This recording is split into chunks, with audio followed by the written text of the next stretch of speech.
What really happened with your host, Mike Rivero. The history the government hopes you never learn. Here is your host, Michael Rivero. And aloha, America. Welcome to our show today. It is Wednesday, December 27th, 2017, middle of the weekday, hump day, starting that long, slow glide down to Pauhana Friday and the New Year's weekend. And again, as I mentioned yesterday, this week I'd kind of like to open up the phone lines for people to call on in and talk about the good things about 2017, the bad things. Has Donald Trump lived up to the campaign that he ran last year? Are we getting the Donald Trump that we voted for? How you feel about the fact that now it appears the FBI was protecting Hillary Clinton from all her criminality. So let's get some opinions in there. And also, of course, if you've got a New Year's resolution, you can go ahead and call in with that one. My New Year's resolution is to not make stupid resolutions. I'm only going to break 2 weeks down the road, but that's just me. All right, let's get into it. The phone lines are open, 800-313-9443. Mike is in our control room, ready to answer the phone when you call on in. And a lot of people are talking about Donald Trump's latest executive order, and somebody even sent me the actual text of it, which I went through, basically targeting human rights abusers and the corrupt. Remember, we were reporting the other day that Putin is cracking down on corruption in Russia, and it looks like Trump wants to do the same here, saying that anybody involved in corrupt practices, they're going to be subject to sanctions, asset seizure, and so forth. And it would almost seem like much of this could be applicable to the Clintons, to the Clinton Foundation, to anybody connected with the Uranium One deal, which is starting to turn out to be just a huge percentage of the people inside the Beltway had their finger in that particular pie. But it sounds good. I want to see it put into action. I'm tired of speeches. I'm tired of written pronouncements. I'm tired of documents. It's time to see some of these people in prison. No more phony baloney. We're going to have another investigation, and oh, gee whiz, well, the blame was spread so thinly in all directions, it's not fair to single anybody out, blah, blah, blah, blah, blah. No more of those. Now, apparently today, Vanity Fair trashed Hillary Clinton in their New Year's resolutions video, suggesting that Hillary should resolve to find new hobbies, like knitting, to keep her from running in 2020. So I'm not the only person who's out there thinking that Hillary is, in fact, going to throw her hat in the ring in 2020. More rumors. George Clooney may step on in as well. So Trump has got 3 more years to deliver on his campaign promises, or he's going to be a single-term president. Now, Ron Paul the other day put out his weekly column on Christmas Day, and he just delivered this blistering analysis on how political immorality is the norm in Washington, D.C., and not the exception. And he was responding to the recent revelations about how many millions of taxpayer dollars have been spent to buy the silence of sexual abuse victims of federal politicians. And Ron Paul came out and said, why would anybody be surprised? We have a government that kills for profit and steals from its own people. Of course it's going to be full of rapists and abusers. It's the perfect government for somebody like that. It's the curse of political power. It attracts the very people who should not be allowed to have it. And Washington, D.C. has proven that yet again. Now, yesterday we were reporting on this ugly story where there was a teacher who was flying from Houston to Washington, D.C., and she had purchased a first-class seat. And she's waiting in line to get on the plane, and ahead of her is Congresswoman Sheila Jackson Lee, who was pulled out of line by a uniformed airline employee, United, and taken on board the plane. And when this teacher, Jean Marie Simon, gets up to the check-in gate, she's told her ticket has disappeared. And asked, you must have canceled the ticket. Jean Marie said, no, of course I didn't. So the airline gives her a coach seat, and when she's getting on the airplane, there's Sheila Jackson Lee sitting in the first-class seat that this teacher had bought and paid for. And so she raised a little bit of a stink because it felt to her like she'd been booted out of her first-class seat that she'd paid for to make way for the Congresswoman. And it was a big stink, and United Airlines ultimately gave her $1,000 in travel vouchers to try and calm things down. But Sheila Jackson Lee really should know when to keep her mouth shut, because today she came on out saying that the only reason the teacher made a ruckus about losing her first-class seat to Sheila Jackson Lee is that Sheila Jackson Lee is black and the teacher is white, and clearly Sheila Jackson Lee is the victim here of obvious racism, because if it had been another black person or if they'd both been white, of course any airline passenger who has bought and paid for a first-class seat is not going to have any problems at all being kicked out of that seat. Now, I don't know how many of you have flown first class. Obviously, Claire and I tend to fly coach, but there have been occasions where we have been treated to first class seating. It is everything you think that it is. And so, yeah, if I bought and paid for a first class seat and it was taken away from me to give to some politicians, I would be very upset. So Sheila just managed to make herself look even more pitiful and snowflakey, saying, I'm the victim of racism. You're not the victim. You got the first-class seat. We're going to do a shout-out now to our on-air affiliates who are just now rejoining our network. Now, over at Judicial Watch, Tom Fitton is getting ready this Friday to release all of these government emails that were found on the laptop shared by Huma Abedin and Anthony Weiner. And it's looking like there may be some significant developments there. So Judicial Watch's Tom Fitton is out there saying it's all going to come on out. There's the Clinton email, the pay-for-play scandals, and he's saying it's not just a Clinton scandal. It's an Obama scandal. It's a Department of State scandal. It's a Department of Justice scandal. It's an FBI scandal. It's a shady corporation scandal. It's a foreign potentate scandal. This thing is just spreading all over the place. And again, it's going to be entertaining to see how everybody inside the federal government who had their hand dipped into any of these scandals are going to be trying to prevent them from coming on out. Because it's more than just losing jobs and losing the next elections. We're talking about felony violations and jail time here. Now, down in Alabama, apparently Roy Moore still has not conceded the election. He's down 1.7 points, and he only needs to come within half a point to spark a statewide mandatory recount, which will be limited because much of the voting records have already been destroyed. But absentee ballots from military service members have still not been counted. And Mobile County, which was a heavily pro-Jones county, tabulated its votes later than the pro-Moore counties and eventually gave Jones the lead. So that right there is a little suspicious. And this article goes on to say that there is evidence of voter fraud in the election. See, if it's a close election, you hold one county back. So if you need to go in and fudge the numbers to put your boy over, that's where it's going to happen. Okay, let's get into the war zones here. A lot of stuff going on. Apparently, the Syrian government forces are predicting that next year the Hayat Tahrir al-Sham forces will be eliminated. They will be totally gone. And, of course, this is the group that used to be called Jabhat al-Nusra. But they're definitely on the run out there. And they're already looking, they're basically in the mop-up phase. They've basically won the war. Now they're just going to go and mop up and clean up.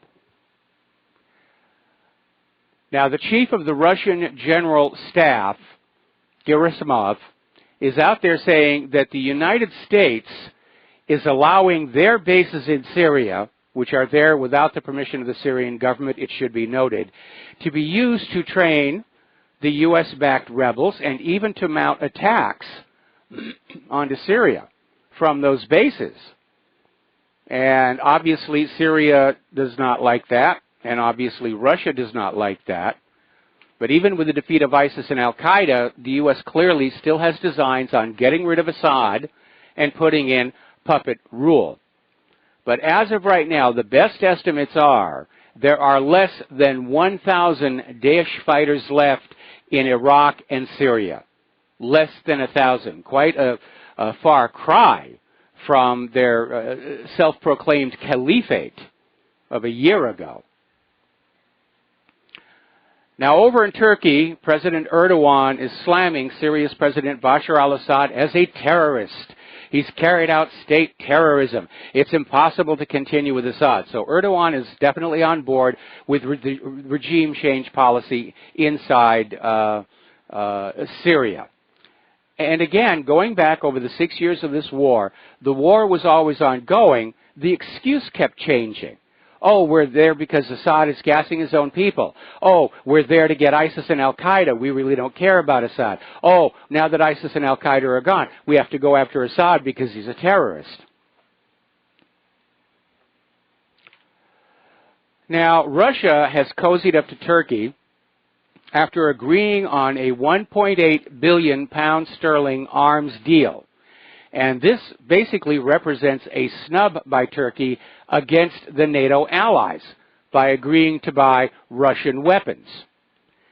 So Moscow is sending Ankara 4 divisions of S-400 surface-to-air missiles once the agreement is finalized. And these are a very good, potent air defense missile with a 250-mile range. And NATO is whining and crying because the S-400 cannot be integrated into NATO's westernized battle management system. And I'm sure the loss of profits to the defense industry was a factor as well. Pardon me. Now, as you know, the United States has made the decision to send lethal arms to Ukraine, supposedly defensive lethal arms. But in the heat of battle, it's kind of hard to keep a line between offensive and defensive. Lethal is lethal. And Russia is saying that the United States has crossed a red line, although the U.S. has been covertly arming Kiev for years. So that thing is still heating up over there. Now, we're still seeing the after effects of the United Nations General Assembly voting to condemn Donald Trump's recognition of Jerusalem as the capital of Israel. And even though the General Assembly resolutions are not legally binding, they're merely expressing the sense of the Assembly, it is a major setback for Donald Trump and for Israel. It's sending a very clear message that the rest of the world has just had it with all of this Israel, Palestine, U.S. pretending to be a negotiator nonsense.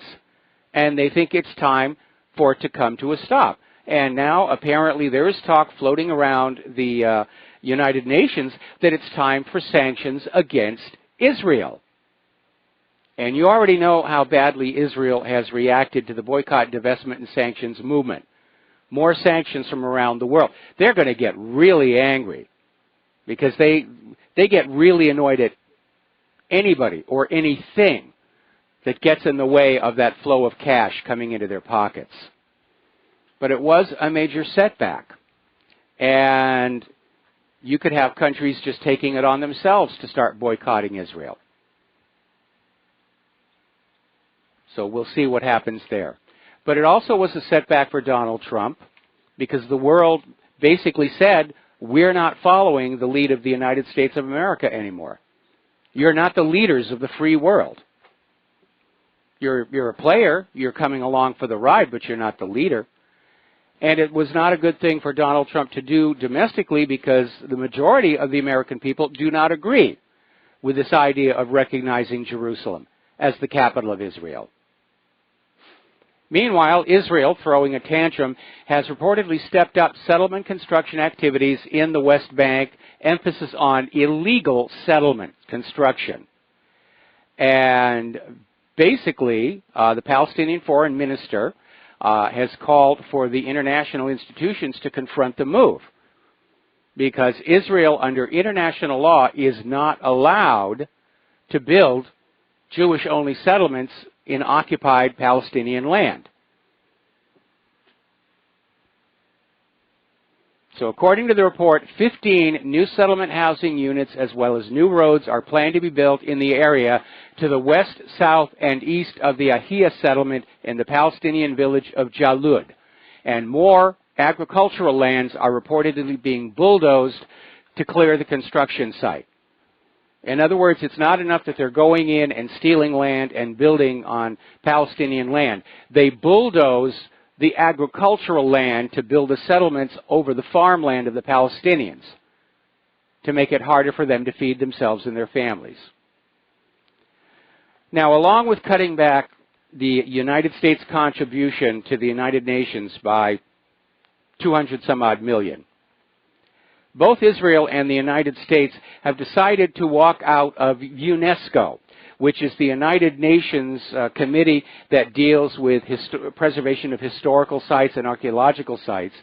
And basically, U.S. and Israel have walked out. The reaction has been basically goodbye and good riddance, because UNESCO has had a great deal of interference from the United States and Israel when it comes to preserving antiquities in countries like Palestine, Iraq, Libya, and Syria. The U.S. in Iraq actually built an air base right over the remains of an ancient city. And that obviously means it's no longer there. Now, the reason for all of this is Israel basically rests its claim on the lands of Palestine on the basis of its supposed ancient history from 2,000 to 3,000 years ago. There's only one problem. There really isn't a lot of archaeological evidence to support any of it. And a few bits of evidence that turned out to be fakes, like the pomegranate temple staff ornament and the Jehoash tablet. Meanwhile, you go to any other ancient land in that area, you can't take 3 steps without tripping over the artifacts from thousands of years ago. They're all over the place. And this disparity calls attention to itself. Nobody has ever been able to find the fabled amazing palaces of David and Solomon. For all we know, they were just tribal chieftains living in tents. Because that's what the archaeology says was in the region at that time, nomadic tribes moving around. So Israel would like some of those other archaeological wonders to go away, to sort of level the playing field and basically say, well, you know, we've got a few artifacts here, and so do they, because they really do rely on archaeology, much of which has been rewritten to suit their politics. Masada is a good example. The actual archaeology does not support the official story.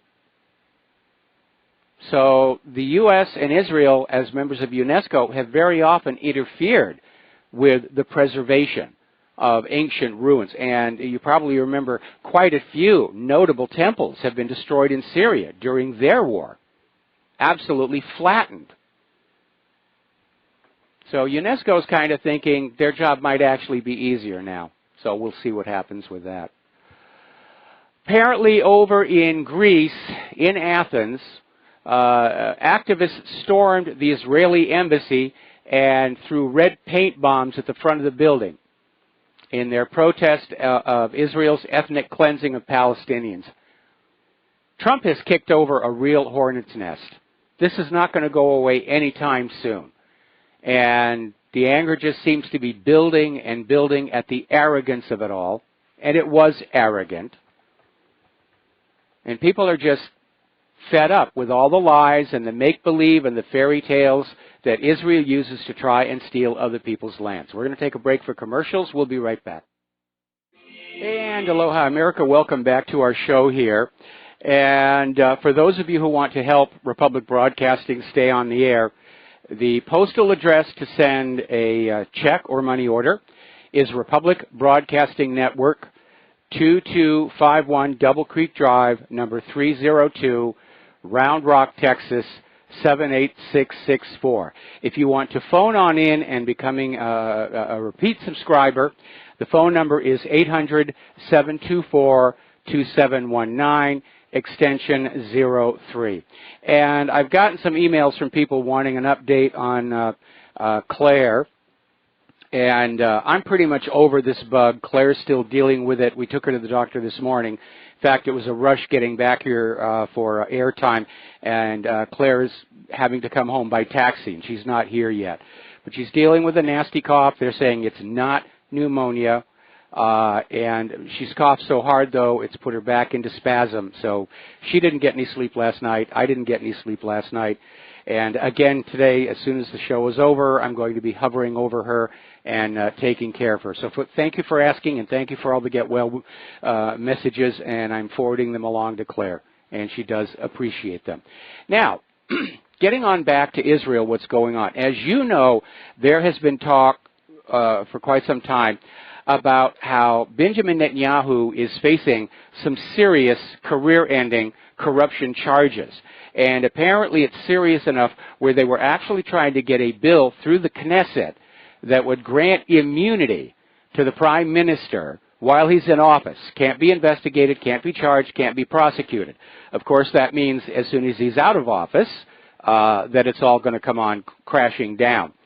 But apparently, Lior Hori, the police commissioner, Eilshik's former political advisor, is saying that police recommendations on Netanyahu's investigations will be coming out in 2 to 3 weeks and include new information that is going to cause a political earthquake.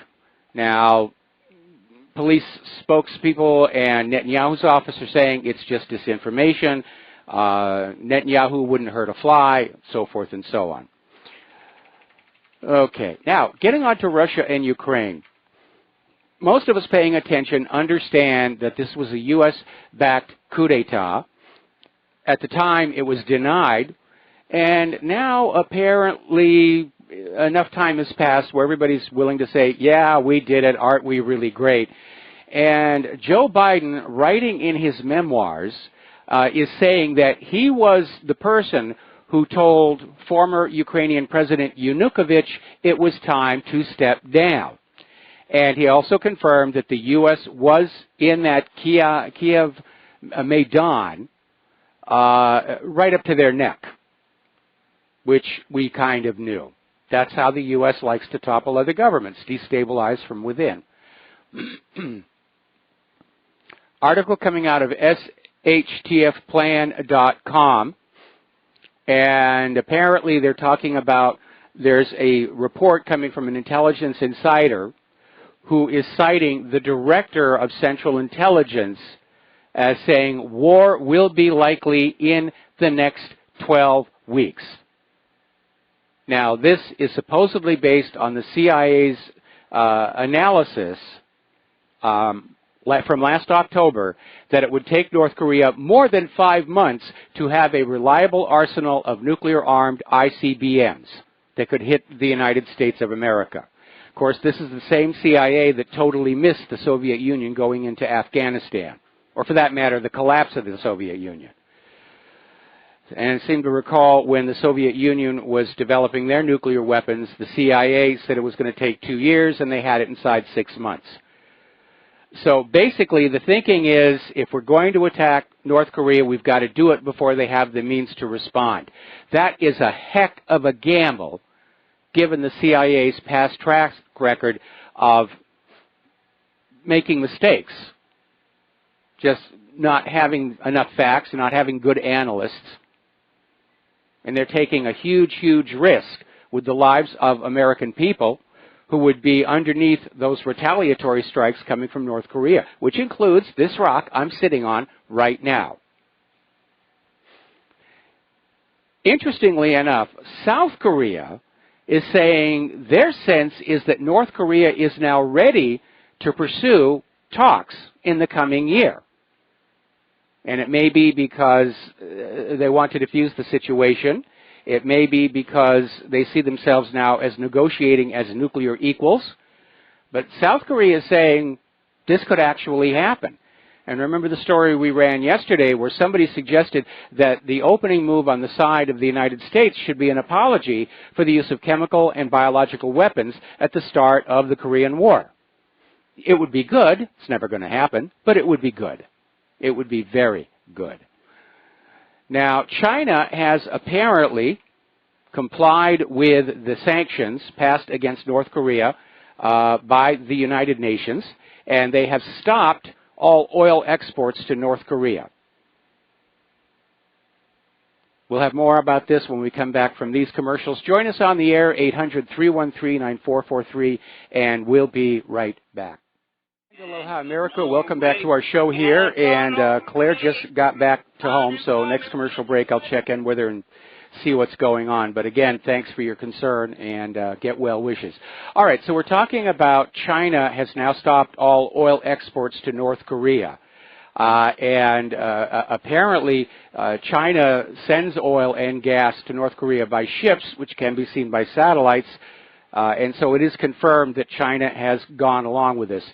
Again, the problem with sanctions is it harms the people living in a country. It doesn't cause that much harm to the government because the government will simply prioritize the limited supply to their military, their own operations, and the needs of the people are just declared to be non-essential. And before you start saying, oh, boo, boo, Kim Jong-un, they did exactly the same thing in this country during World War I and World War II with rationing. Most people don't know this. Margarine was actually a wartime substitute food because all of the real dairy fat products, butter primarily, had to be sent to Europe to keep our soldiers able to deal with the very cold weather that they were having to fight in the European theater. And because there wasn't butter left over for ordinary Americans, somebody whipped up this concoction of various things and called it margarine, and it was a butter substitute. Didn't have the nutrition, didn't have the fat content, but it tasted the same, and that's really all that people wanted. And I'm actually old enough to have seen one of the lingering surviving brands of that vintage where it would come in this plastic bag, and it was white. And in the plastic bag there'd be a little capsule of food color, which would look red when you first saw it. But you basically open that little capsule, and you'd knead it through the bag, and it would turn yellow, and that's what you would have on your table in place of butter. Spam is another wartime food.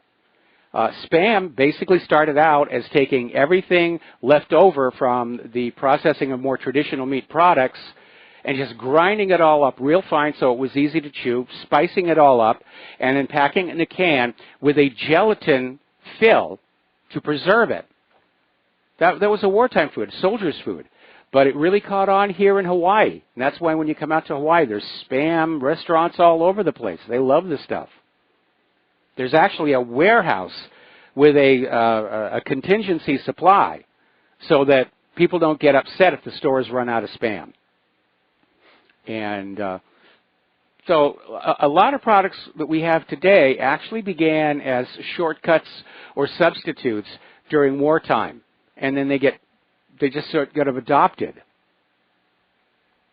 Now, as part of the potential buildup for a coming attack on North Korea, Sky News is already out there pushing an anthrax scare. And basically Sky News is basing this on a North Korean soldier who defected to the South has been found to be immune to anthrax, meaning the guy was either exposed to anthrax and survived, or he's been vaccinated against it. And from that, Sky News is saying North Korea has weaponized anthrax. Now, my first question is, how did the South Koreans know this North Korean soldier is immune to anthrax? Did they dust him with the spores when he walked across that demilitarized zone? It's a little funny. Now, anthrax is a great propaganda word. We've heard it right after 9/11. Oh, anthrax, horrible, horrible disease. The reason countries weaponize anthrax, and the United States is equally guilty.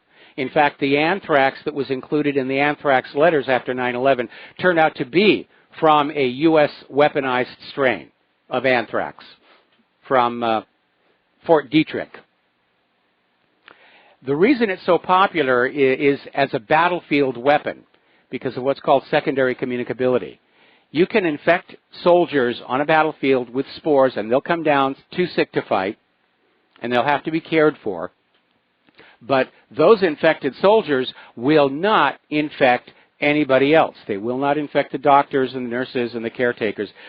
So it's basically a way of taking out a battlefield with no risk of a runaway contagion.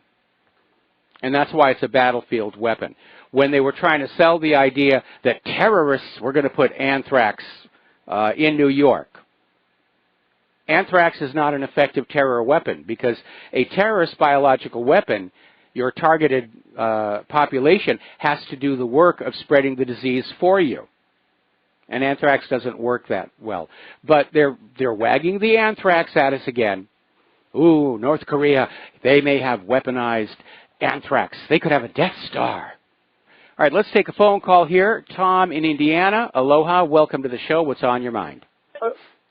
Aloha. Was that tongue-in-cheek about that warehouse of Spam in Hawaii? No, it isn't. It's so important to the culture. They keep a rotating supply that's like a week ahead. I'm not kidding you because it is. It's part of the local Kama'aina culture now. Hey, I want to refresh your memory, and I didn't know about this till I was started to get on YouTube and watch all these shows. But Roger Moore, or Roger Mudd, did a show about Jim Jones and the CIA and the People's Temple.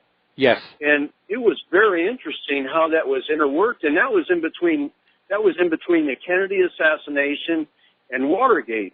You know, so I thought that was pretty interesting. I think people should refresh and see that. The other thing I wanted to say was our moles were full. I live in Indiana, and you had to have a shoehorn to get your car into a parking lot, and we're talking about blocks and blocks and blocks long of people trying to get into these shopping centers around here.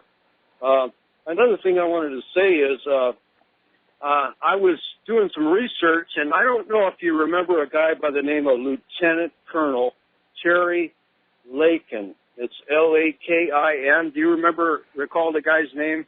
The name sounds familiar, but I can't quite place it.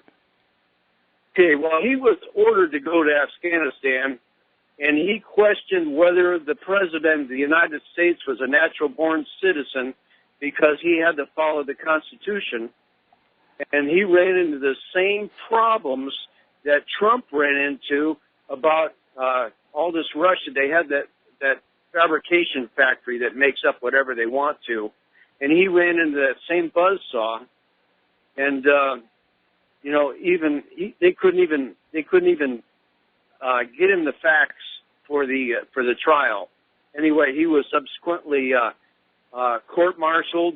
He was had his 17 years of Army pension taken away from him. Yeah. And he was put in jail for 6 months, and also his medical license was taken away from him.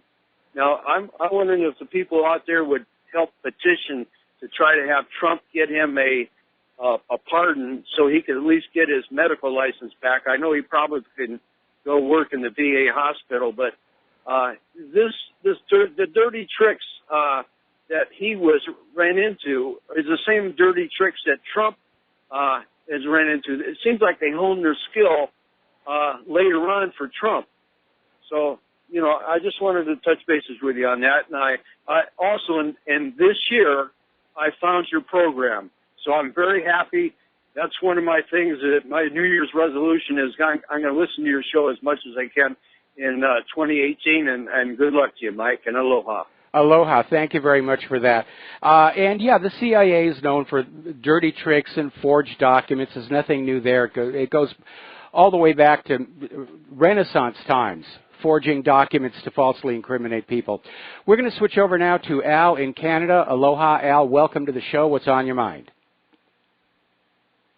Hi, Mike. How are you? Hanging in there. Great.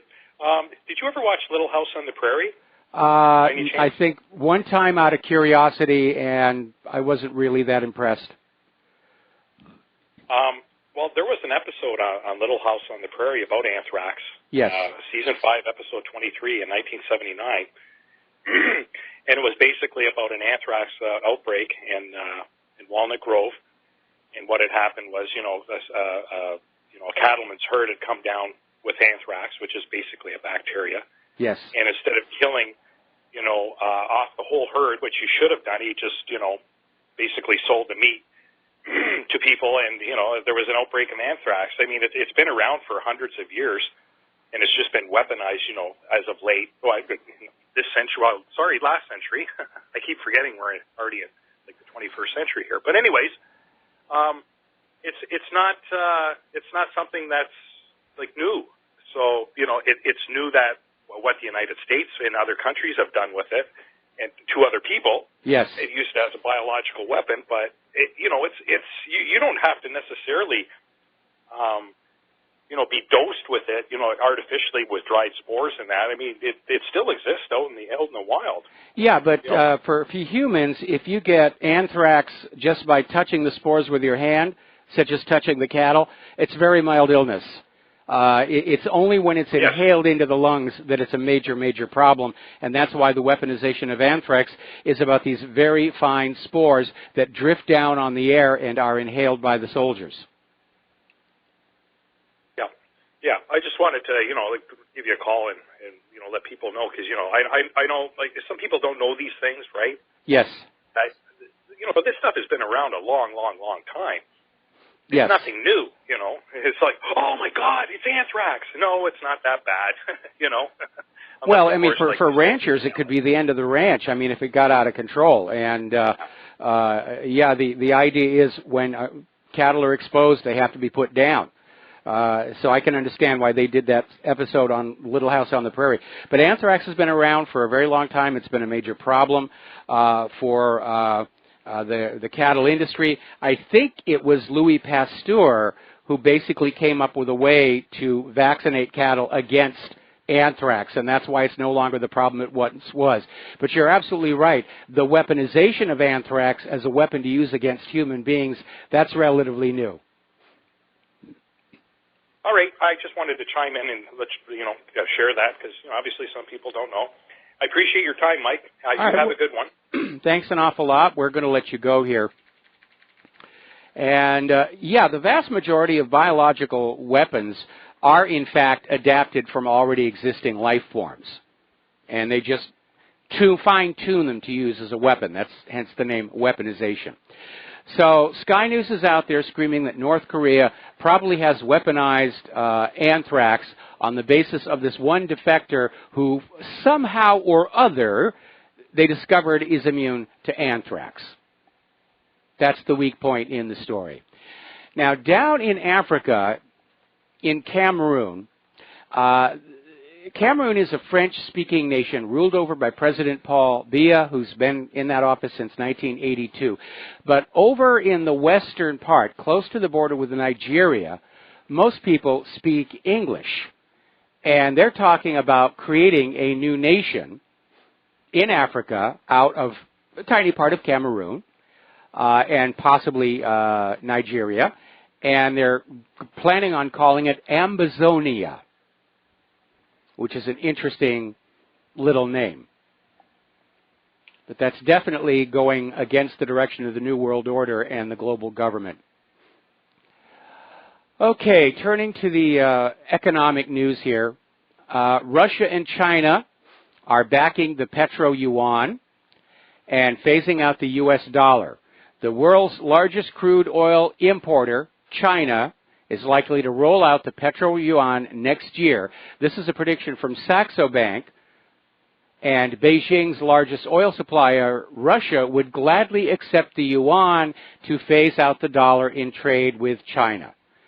So the dollar is definitely in decline, and at some point it'll reach a flashpoint where everybody's going to say, we all need to bail. We all need to get on out. And, of course, that's the whole point of this new world war, to take the world back to Bretton Woods, where everybody is compelled to use the U.S. dollar for cross-border trade and banking so that the U.S. economic system prospers on the commerce of the rest of the world. All right. Sorry for all the coughing and everything. Still a lot of confusion over Bitcoin and cryptocurrencies in general. And a lot of people are wondering, I'm one of them, what are you going to do with it? I still haven't worked all of that out. But apparently there are more and more places that are accepting cryptocurrencies as payment, particularly among online retailers. Apparently Overstock is accepting Bitcoin.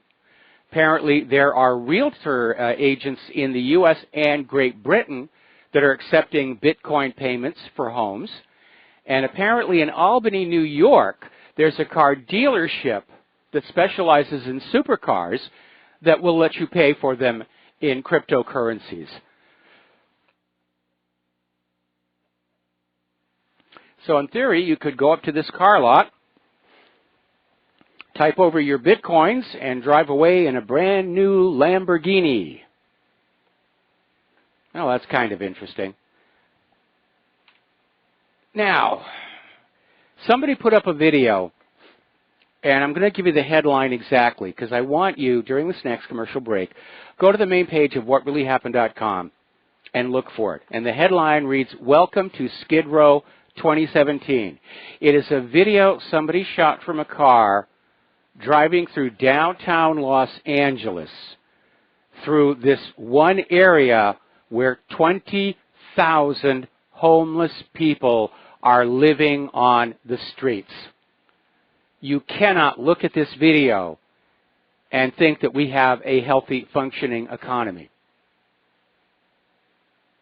It is just stunning. It reminds me of dystopian science fiction movies that we've seen. Soylent Green.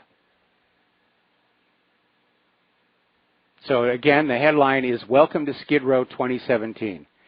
And I thought we had it bad here in Hawaii. It's nothing like Los Angeles. Nothing like Los Angeles at all. And here's the part that really annoys me. There is all this money that is being spent to prop up the illegal immigrants and the refugees. And there is nothing being spent to help legal American citizens who've fallen on hard times climb back up into the system. That offends me. I find that incredibly angering that the government places the refugees and the immigrants at a higher priority than our own people. We'll be right back. And aloha, America. Welcome back to our show here. We're talking about the economic news here.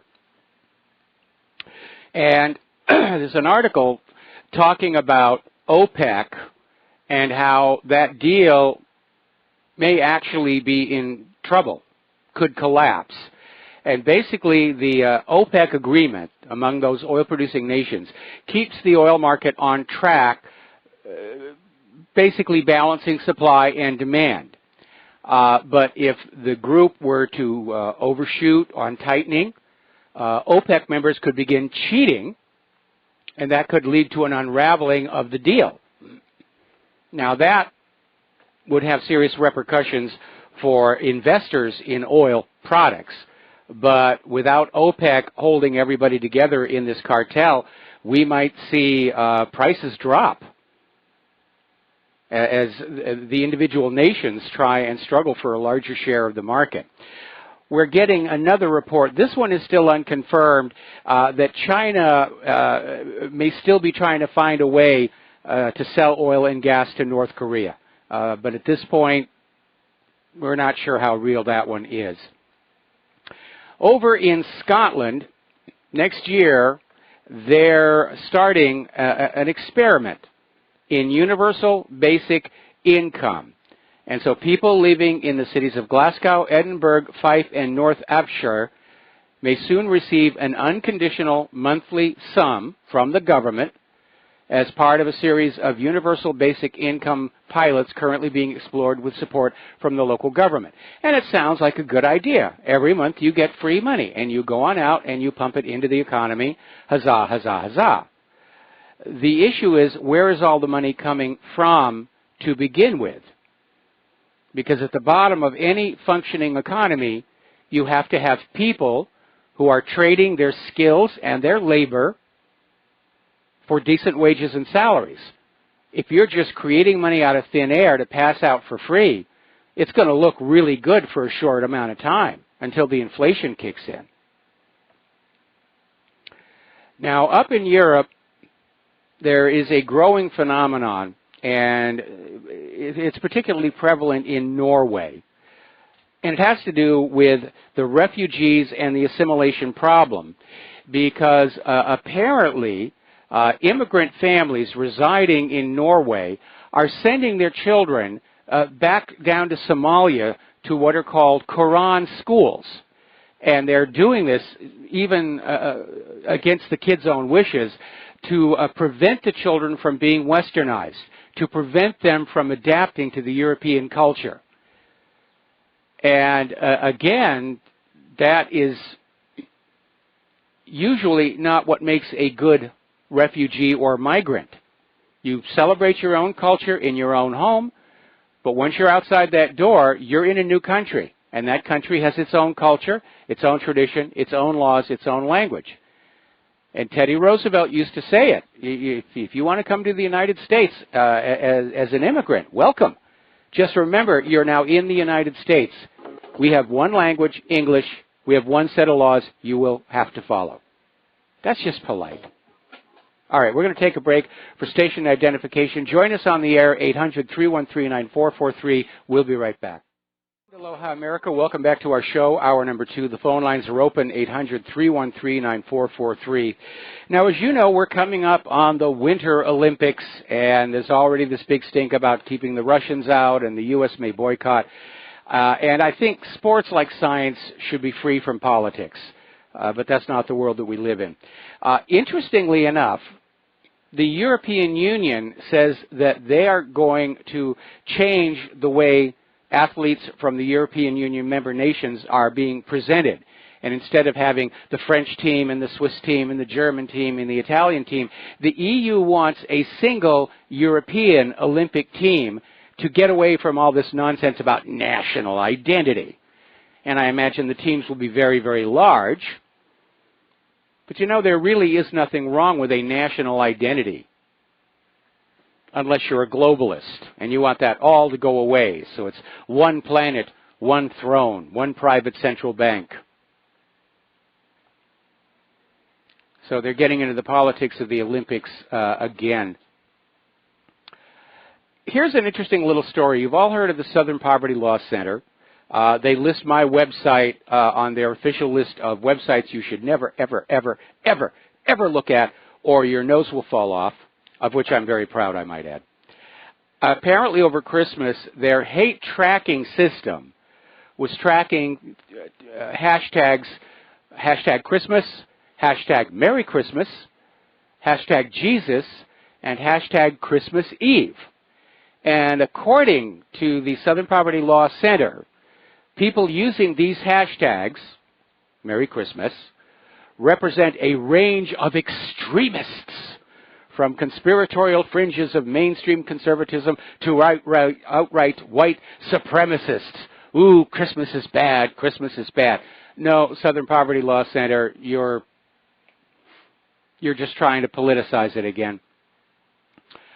Over in Africa, as you know, Zimbabwe has been through some dramatic changes through the years. And one of the dramatic changes was that under President Robert Mugabe, white farmers were being kicked off their farms, and the farms were being turned over to new black farm owners, who, as it transpired, didn't have the knowledge and skill set to make the farms functional.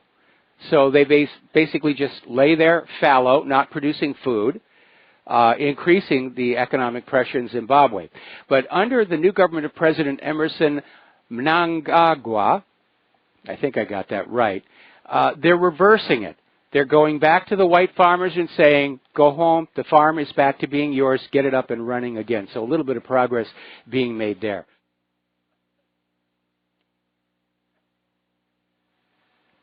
Okay, now, apparently London Mayor Sadiq Khan has reiterated that Donald Trump is not welcome to visit there and wants Trump to cancel the planned visit. Sadiq Khan is saying London is a beacon of tolerance, acceptance, and diversity, and for that precise reason, an official visit by the U.S. president would not be welcomed. Well, here we have another example where somebody's out there talking about tolerance, acceptance, and diversity, as long as you don't disagree with me. Do you see the double standard that's on display there? Where is Sadiq Khan's tolerance of a different point of view? Where is Sadiq Khan's acceptance of the fact that other people will have different ideas? Where is Sadiq Khan's respect for diversity of intellectual approaches to different problems? And it's really becoming very obvious among the liberal snowflakes that they talk about tolerance and acceptance and diversity and love, but they don't practice it. It's like the other day when I was making that comment about how we're being constantly exhorted to be respectful and accepting and tolerant of other religions like Judaism and Islam, and yet that same tolerance and acceptance is not being shown toward Christians. And I actually got an email from somebody saying, well, the reason for that is that Christian is such an exclusionary religion because they claim to be the only way to heaven. Well, pretty much every religion claims that they're the path to whatever afterlife is being offered. But no, there's a clear bias there. Be accepting and open to Islam. Be accepting and open to Judaism. But those Christians, by golly, they're a problem. Southern Poverty Law Center says so. They're a bunch of extremists. It's a very obvious double standard there. Now, obviously, I'm not religious, Claire is. But it's like that old saying, I may not agree with what you're saying, but I will defend your right to say it. And I think that applies to religion as well. I don't want to see anybody's religion, being sort of excluded from this area of tolerance and acceptance. I don't think that's making things any better in the world. I think it's making them worse.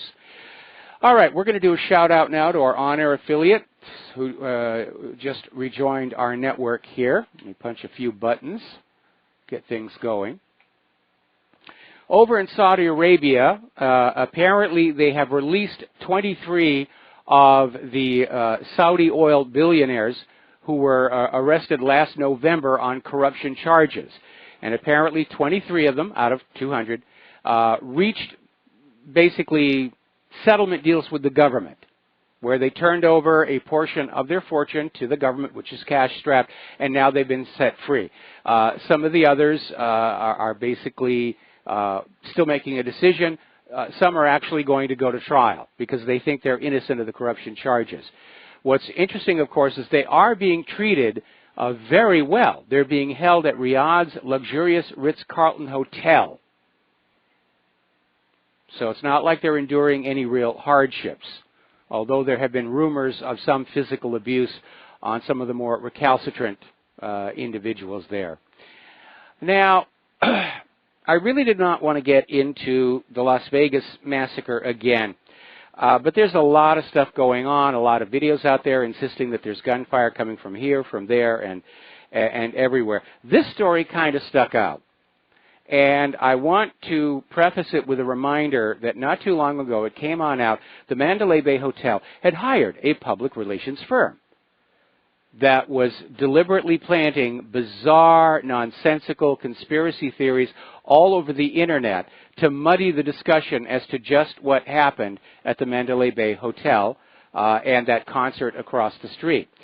So now apparently there is a new documentary out. And I think they're trying to basically limit the damage because everybody is seeing all the signs of cover-up, cover-up, cover-up, cover-up. The new documentary comes on out and says, yes, actually there was a cover-up by the police, but only because the Mandalay Bay Casino paid the police to cover up certain aspects. So yes, you are right, there's evidence of a cover-up, but there's nothing really important being covered up. It's just the Mandalay Bay protecting their reputation and not scaring the gamblers and tourists off to some other casino elsewhere on the Strip. That's the new spin that's being put on it. Yes, there was a cover-up. It doesn't mean anything. And if you believe that one, I have some of Saddam's nuclear weapons to sell you. Now, here's a good one, and even the corporate media was making a big deal about this. As you know, there was this horrible church shooting in Texas last month. 26 people killed. And the individual who did it should not have been allowed to have guns. And apparently part of the problem was that in his military service, it was determined that he was mentally unstable and dangerous. And somehow that information did not get into the National Gun Check System. This has now prompted 3 cities to sue the Department of Defense, arguing that many service members who are disqualified from gun ownership have not been reported to the National Background Check System. The cities are New York City, San Francisco, and Philadelphia, and they're saying that the military's broken system for relaying such information is what led to that shooting of 26 people in the Texas church. They're saying it's the fault of the Department of Defense. Situation normal, all fouled up. Now, I obviously am a supporter of the Second Amendment. I believe in gun rights. I believe in responsible, safe gun ownership and use. I believe in the right to self-defense of your home, of your person. I believe in the enjoyment and the benefits of sport shooting and hunting to put food on the table, which is something I actually grew up with as a kid. But I agree, there are some people who shouldn't be allowed to have guns. People with known mental issues, people on prescription antidepressants. I'm okay with that. Now, it looks like this big stink about sexual dalliances, if you will, is not going to go away anytime soon. And apparently there's been a big stink up in King County where they have basically arrested, shut down a sex trafficking operation rather. And in the process, they got hold of records of who the customers were of this sex trafficking operation. And apparently 67 of the emails were from Microsoft employee email accounts, 63 from Amazon, and dozens more from companies like Boeing, T-Mobile, Oracle, and other local Seattle tech firms. And apparently this resulted in the arrest of 18 individuals, including high-level Amazon and Microsoft directors. 2 have pled not guilty and are going to trial, which is set to begin in March. And as a result of the revelation of these Amazon and Microsoft directors being involved in sex trafficking or taking advantage of it, the sex trade, using trafficked individuals. So they released statements condemning sex trafficking. Yes, it's a bad thing, and that should make everything all better.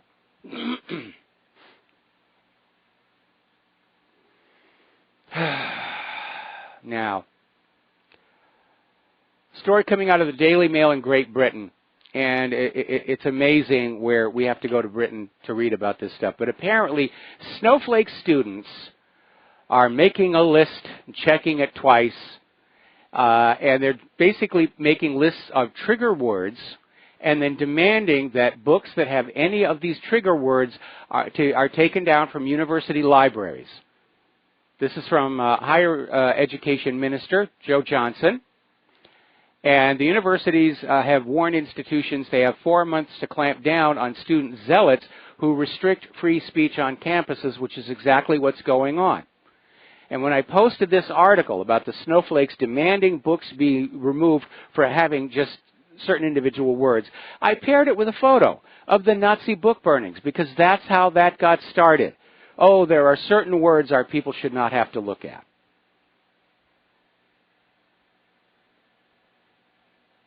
All right. Now, here's where the snowflakes have really gone over the top. You're probably familiar with the movie It's a Wonderful Life. Stars Jimmy Stewart, directed by Frank Capra. Was all over the cable channels on the holiday season. And apparently, according to this writer over at CNN, it's inherently sexist. And it should be retired because it reinforces the idea of the man as head of the house and the woman as mother and housewife. Well, in the context of when the movie was made, that was the accepted norm. In fact, that was the induced norm. Let me tell you a little bit of a story here. We've all seen the poster of Rosie the Riveter working in the arms plants during World War II. And what happened was when World War II got really cranked up and all the men went off to fight, there was a huge propaganda campaign to convince women, your place is not in the home, in the kitchen. We need you in the factories. Come on over and get a job and have a taste of real money. And so during the war, women were in the factories building airplanes, loading munitions, and all of that. Then the war was over. And the U.S. government had a problem because all of the surviving soldiers from the war zones were coming back home to go back to work. So they launched a propaganda campaign with TV shows and commercials that pushed that 1950s image of American home life. Father knows best. Leave it to Beaver, which sold that idea of the man was out there working and earning the money for the household, and the mother was staying at home taking care of the children and the house. So that's basically how that idea got sold. And now we have over at CNN where they're saying, well, we need to go back to something else here. Maybe they're getting ready as we get close to war. They're getting ready to resell women on the desirability of leaving home and children behind and going back into the bomb factories.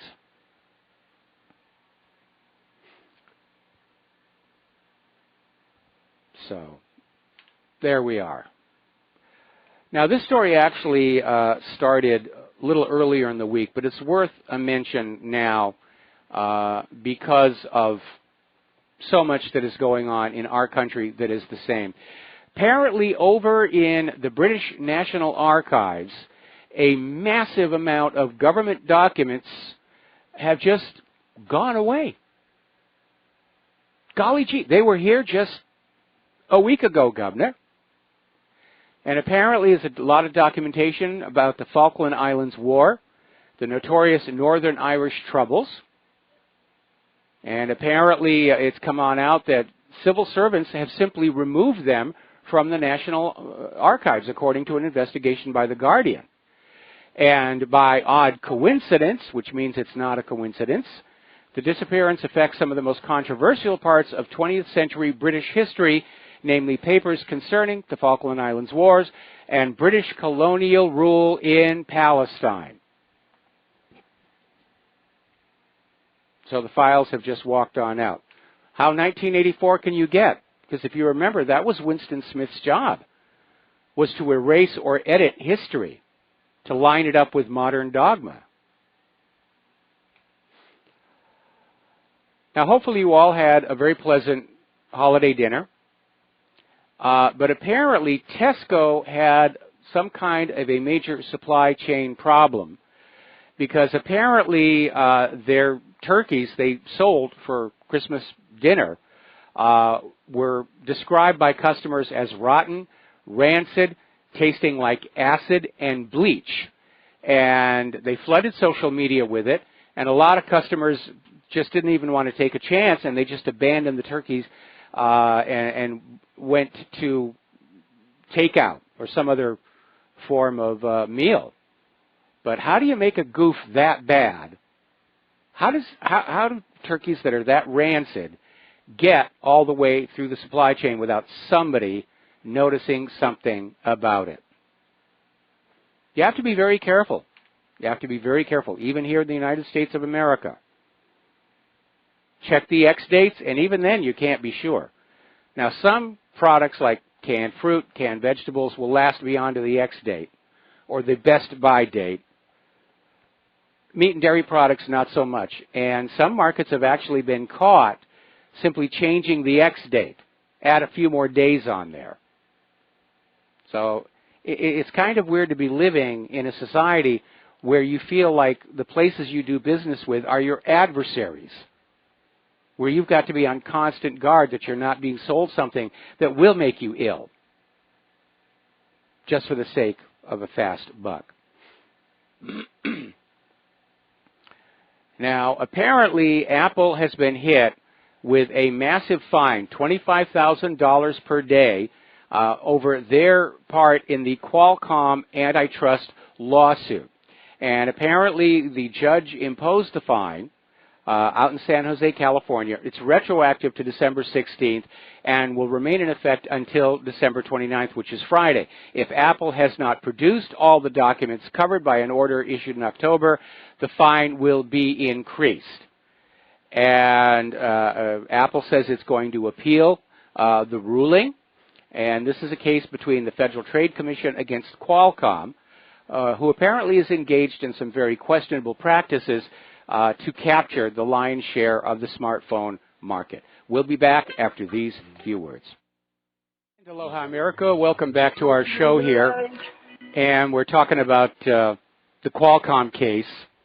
And Qualcomm is based out of San Diego. They're declining comment on the case. But apparently the issue is that Qualcomm has been imposing unfair licensing terms on the makers of smartphones. Okay, I'm getting a message from Mike in our control room. Somebody called in and was on hold, and unfortunately they dropped, and Mike apologizes for not getting to the phone quickly enough, but he was doing something else. And so if you could call back on in, and again for everybody, 800-313-9443, and I would appreciate some phone calls to help fill up the program today, because between Christmas and New Year's there's not really a lot going on. Getting on back to Qualcomm, some of the established players in the high-tech industry have developed a certain degree of arrogance. Anybody who's had to deal with Microsoft knows exactly what I'm talking about. But it's good to see that somebody's finally trying to open things up for more competition, because competition is good. And what's really amazing is when I was in grade school, we were taught this. Competition drove down prices, drove up quality, and made for a better living experience in the United States. And today, the push is all to create monopolies, to create cartels that control the prices and drive prices up, and the quality of the products and services, just not really there. The attitude seems to be, you should just be glad you're getting anything from us. And it's especially true in the software industry, where software is just sent on out full of all kinds of problems. And they just wait for the end user to donate, volunteer their free time or their work time to identify the problems and send them on back. It's really not being handled in what I would consider a civilized manner. All right, going on here. Now, this is a good story. Somebody wrote me the other day saying, where's an up story? This one is really great. 12-year-old girl out in Colorado, Gitanjali Rao, and she's a science enthusiast, and she had been thinking about what happened in Flint, Michigan with the contaminated drinking water.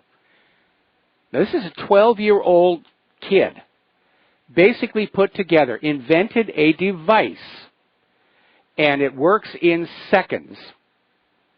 Just a little water sample tray, uses carbon molecules, and it plugs into a mobile app and will tell you if there's lead in the water in seconds instead of having to take the time to send water to a lab. And that, I think, is just amazing. And she's won all kinds of science fairs with it. And boy, I'm glad to see that. I'm glad to see that we do have young people in this country who are really getting to getting into science and developing new products that we can sell to the rest of the world and reverse the balance of trade. This ought to be encouraged. Okay, let's grab a phone call. Robert in New Jersey, aloha. Welcome to the show. What's on your mind? Aloha, Mike. I'm glad you're feeling better, and I hope your wife gets better soon. Well, I just checked in with her, and, you know, she got the medicine that she needs, and hopefully she's going to start doing a lot better. Okay. my industry was calling on researchers in the life science industry. Dr. Hagen was a vet up in Cornell Veterinary Medicine, School of Veterinary Medicine. Plum Island Animal Disease Center by the USDA preferred veterinarians to work there during the summer because they didn't take the vow of the oath of Hippocrates to do no harm. So Hagen saw about 4 cases a year of people who would come down with sheep shearer's disease. Yes. They would come down with anthrax. They would get the spores. He's the guy that turned it into the weaponized grade Wylant at Plum Island Animal Disease Center. So it's the U.S. that developed that. And, of course, if I can hear the argument now, well, if we didn't do it, somebody else would have. But that's not the point. There was a book, I can't remember the author, called Lab 258, and it's all about some of the diseases that have come out of Plum Island, West Nile virus, Lyme disease, etc. And it's quite an informative book. That's all I have to say, Mike. Well, thank you very much. My understanding is they've actually relocated that facility back onto the mainland. I mean, having it on an island was kind of a good, safe idea. Yes, and even then, things still got off the island. Well, yeah, that's going to happen. I mean, the reason so many of these GMO companies have their test fields here in Hawaii is the theory that if they've made a mistake, it just stays here in Hawaii. But that's nonsense. When the first humans showed up in the islands, they were already completely overgrown with foliage and birds that were able to get here across an entire ocean. So this idea of water as a barrier, not really. It's not going to do that. Anyway, listen, Robert, we're going to let you go. We've got to take another break for commercials. We got more callers waiting on the line when we come back from these few words. Aloha, America. Welcome back to our show, and we're going to go right to the telephones. Dustin in New Jersey. Aloha, Dustin. Welcome to the show. What's on your mind? Hey, Mike. Hi. Hey, Mike, before I talk about Syria, I just want to bring up everybody needs to watch It's a Wonderful Life, especially the bank run scene. Yes. Shows you how the scam works. Can't get any money because I don't have it. You know, Joe next door has got, tried to put an extension on a house, so I had to let him borrow your money. What a Ponzi scheme, what a Ponzi scheme, Mike. Right in that movie, it shows you how it works, Hey, Mike, on Syria, that plane that got shot down, so, I mean, there's still remnants floating around, so that's going to be happening, they only have a certain amount of missiles left and armaments. So they'll be weeded out. It's just going to take some time. It's just a shame, that these elements are allowed to go back, like you said, into these areas if they can make it where the U.S. Is supporting them. I don't know. It's going to come a time when the Russians just say enough is enough. I mean, well, I think Putin would like to avoid that because he understands the long-term plan of the United States does include a war with Russia. The real issue is how many weapons are still being smuggled into these groups inside Syria. Obviously, if they're training on those U.S. bases and they're able to launch attacks from those U.S. bases, the U.S. could just be supplying them right there. And my understanding is the Syrian plane was actually shot down with anti-aircraft fire rather than a missile. Was anti-aircraft fire? The pilot was killed, though, right? I believe. Yes. Yeah, I mean, it's a shame. Remember what happened in Turkey when the plane got you and they dragged the body around? And this is the elements that our government supports. These creatures, these non-human. Hey, Mike, on that Russian bus, did you watch the video? I watched it a couple of times. I just thought it was odd how it went from a standstill and he turned left and went down right down the stairs. I just couldn't. If he had a brain, I mean, it was just a weird way. The bus was already stopped, I mean, it was just weird how it turned left and went right down the staircase like that. I just thought it was very odd. It is very odd, and, of course, the driver, before the doctors said you can't talk to him anymore because he's got a brain hemorrhage, the driver said the controls just went crazy and the brakes wouldn't work. So my question is, does this bus have the same sort of computer system that we see in newer U.S. cars, where it could have been hacked from outside over Wi-Fi or Bluetooth or who knows what. Like Michael Hastings. Yeah, like Michael Hastings. Yeah. Yeah, so, I wouldn't put it past them, but it was a horrible video to watch, though. I mean, it was pretty bad, I think only, 5 to 7 people died? Well, only. That's still a lot of people if you're one of them. Well, it's 5 to 7 people too many. Yeah, but good thing that had that low-hanging concrete overpass there. It kept the bus from actually going down any further, so that was a good thing that was there. If it wasn't, it would have went all the way down. That was down to the train. Yes. Right? Yeah, it would have been a far down way to go, all right, man, Mike, thanks a lot. Have a good show. All right, thanks an awful lot, and we're going to switch over to Dave in Missouri. Aloha, Dave. Welcome to the show. What's on your mind? Hey, aloha and howdy, Mike. God bless you. I hope you had a great Christmas. Thank you. I did. We did. How's Claire feeling today? I haven't been watching you live. You probably already covered this. Is she doing better? Well, we're both doing better. Claire, it's just taking a lot longer for her, and the problem is she's got a severe cough. It is not pneumonia. We had her to the doctors this morning. Mostly she's coughed so hard she's actually torqued her back, and that in turn is making it very hard for her to sleep. So the doctor prescribed some muscle relaxants and things to just kind of get her to relax, and hopefully we can get some sleep tonight, because we haven't gotten much sleep in the last 48 hours. I understand, sir. Let her know that there's a lot out here in the Rivero listening audience who have her in their thoughts and prayers, and you too, sir. I want to touch a few points, and I'm going to get to some. Let me just say this. I'm in San Antonio today, and I spent a week in Connecticut. Got to take my lovely bride to New York City for the first time. We rode the train in to see Rockefeller Center. We were broke down in Connecticut. Made the best of it. Today I'm in San Antonio, and it was warmer in Connecticut last week than it is in San Antonio. This weather is strange, man, really strange. But I left her at home because she was sick too, and so I'm out here on the road with myself. But I want to touch a couple of points, and then I want to come to something that was a little contentious between us the last time, because I was rushed and you were low on time. It wasn't your fault. You were low on time. I called in at the wrong time, just like I did now. I wanted to call in before Dustin, the New Jersey Devil, got on, because I'd love to hear his comments about what I'm going to bring up. I love to hear Dustin. He's such a smart kid. He might not be a kid, but I just think the world of him.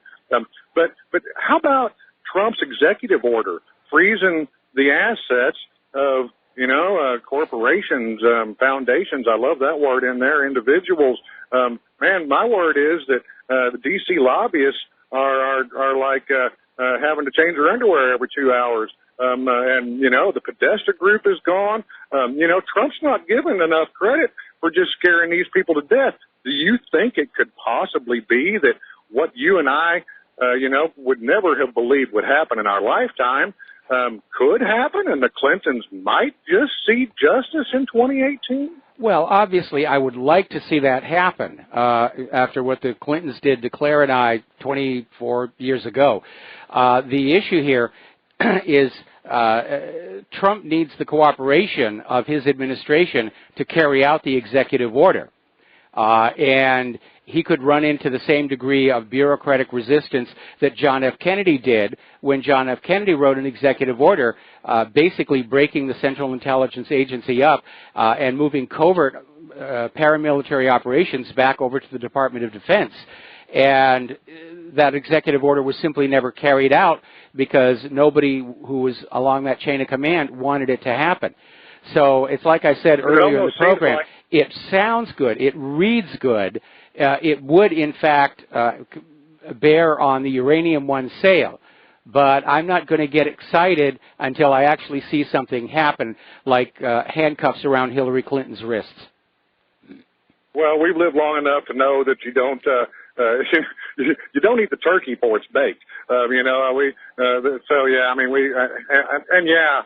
My great fear is that the next generation is going to see what has been shown to us, which is, yeah, these people are above the law. They're better than you. You better drive 55.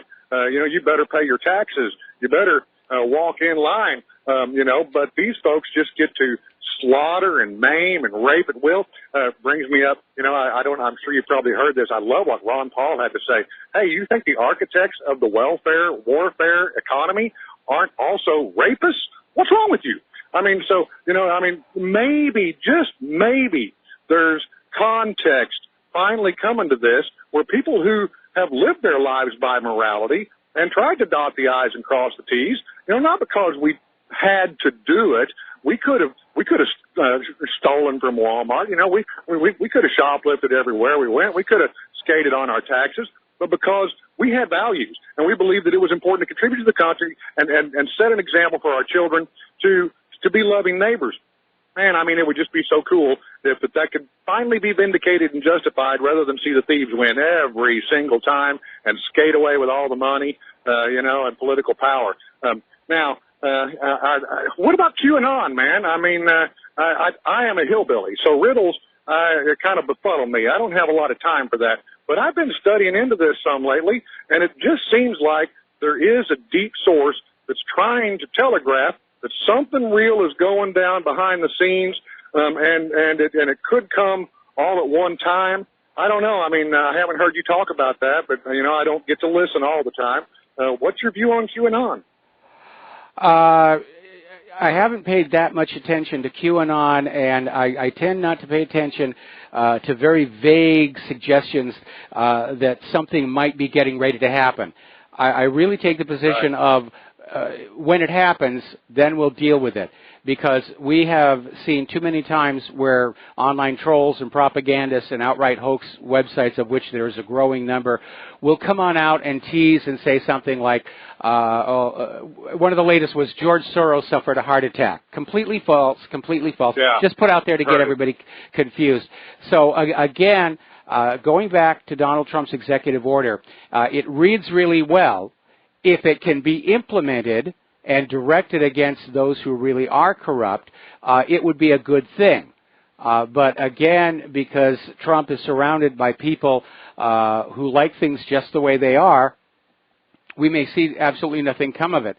And so I'm not going to get excited until we do see something come of it.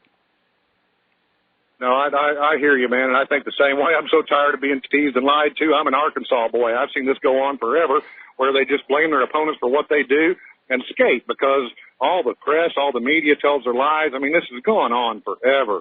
Yes. I would like to think that for my grandchildren's sake, eventually truth and justice will prevail. Now, Mike, this is where I'm going to get into a topic here where we kind of had a little controversy last time, and I didn't mean to throw it out as harsh as I did, but I was under time constraints and had to be quick. And if that's the case today, I just want to try to make a point. Now, I have a son and a nephew serving in Oahu, South Korea, in the Air Force. My son gets out in March. He's been there now for 3 years. He has a 4-year-old little boy. He's been able to see him one time in the last 3 years. The only way the little boy knows his daddy is through FaceTime. And communications have been weirdly disrupted between South Korea military folks and their families over the last month or so. He's even having trouble getting through that way. Now he's supposed to get out in March, and I have good. I've got a lot of connections. I'm no spring chicken. I've been around the block, and I've heard from several places that Trump has designs, if he hasn't already signed an order, to perhaps attack preemptively North Korea in February, a month before my son could get out of there. Now, I am praying to the Almighty God that doesn't happen, not just for my son, for everyone else. I don't really believe in the North Korean nuclear threat, but I do know they have, like 1 million artillery pieces. If they get 10% of those rounds off toward Oahu, my son won't even know what hit him, or so many other boys. And so what if North Korea gets spooked into reacting preemptively because of all our warmongering? Could you blame them? But, there's those of us who have children in the way, and they didn't sign up because they wanted to commit atrocities around the world. My son was 17 when he signed up. He had no concept of that. He thought he was serving his country, thought he was doing a dignified, noble thing. as they all get conned into. And then they find out the realities. So where we had contention last time is that you had a caller who made a point that kind of blowing up China. Well, now this is the point that I want to try to make, Mike. In the late 1980s, there were public reports in the press. China's economy was so failed that their military was in dire straits. The children in Tiananmen Square, they had to bring the tanks in to put them down. I mean, there were reports they had like boots for every other soldier, a gun for every third, 4 bullets per gun. They had no Air Force, no Navy. Then Bill Clinton was elected, normalized trade with communist China. Walmart moved in. Everything suddenly is made in China. And now all the money that used to be for our middle class supporting our industrial base is used to develop the Chinese state. That's a good thing. But also, I mean, so long as it benefits the Chinese people, but also the Chinese military and backdoor financed North Korea. And so my point was, I don't really believe China is a communist nation. I believe China is a true fascist nation because they are owned essentially, they're financed by Western corporations like Walmart shoppers, who otherwise would have collapsed. You know, communism was pronounced dead at the fall of the Berlin Wall, and China was on the ropes until normalized trade and Western capital flooded in to save that regime, who does still, by the way, just last month, busted another underground church, seizing illegal Bibles. Man, that whole just that phrase, illegal Bibles, come on. So it's not our values that are paid for when you're supporting the communist regime of China, even though my argument is they're not so much communist as fascist, but who's to say we're not? And yeah, I mean, sure, we're guilty of many sins too, but and I'm not here to try to pick a fight with you, but my whole thing has been that American consumers and, the middle class has been duped into financing communist China, who has become a military threat that could rival us one day, and financed North Korea, who is now, we're rattling our saber again, and could legitimately threaten the lives of many of our boys, like my son, the most precious creature you ever met, greatest gift to God I ever had. Okay, well, let me cut in here. Let me cut in here for a minute because we only got about 2 minutes till the next commercial break. First of all, the American people weren't duped into supporting the buildup of China.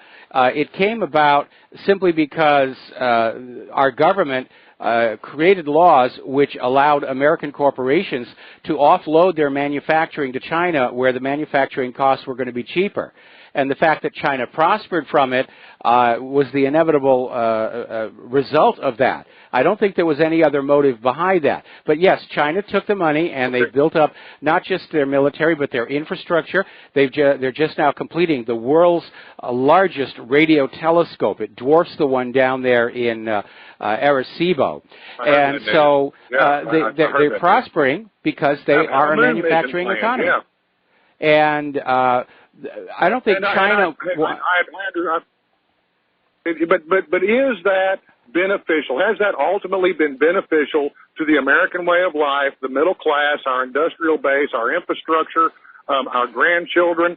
So my whole thing is that, yeah, they were duped because they didn't think, okay, if my money is no longer circulating in my hometown in these factories who used to produce the merchandise that I purchased in my locally owned store, and if that money is now gone and vacant and sent to China, has this ultimately, to me it has always been economic treason, and I actually agree with you.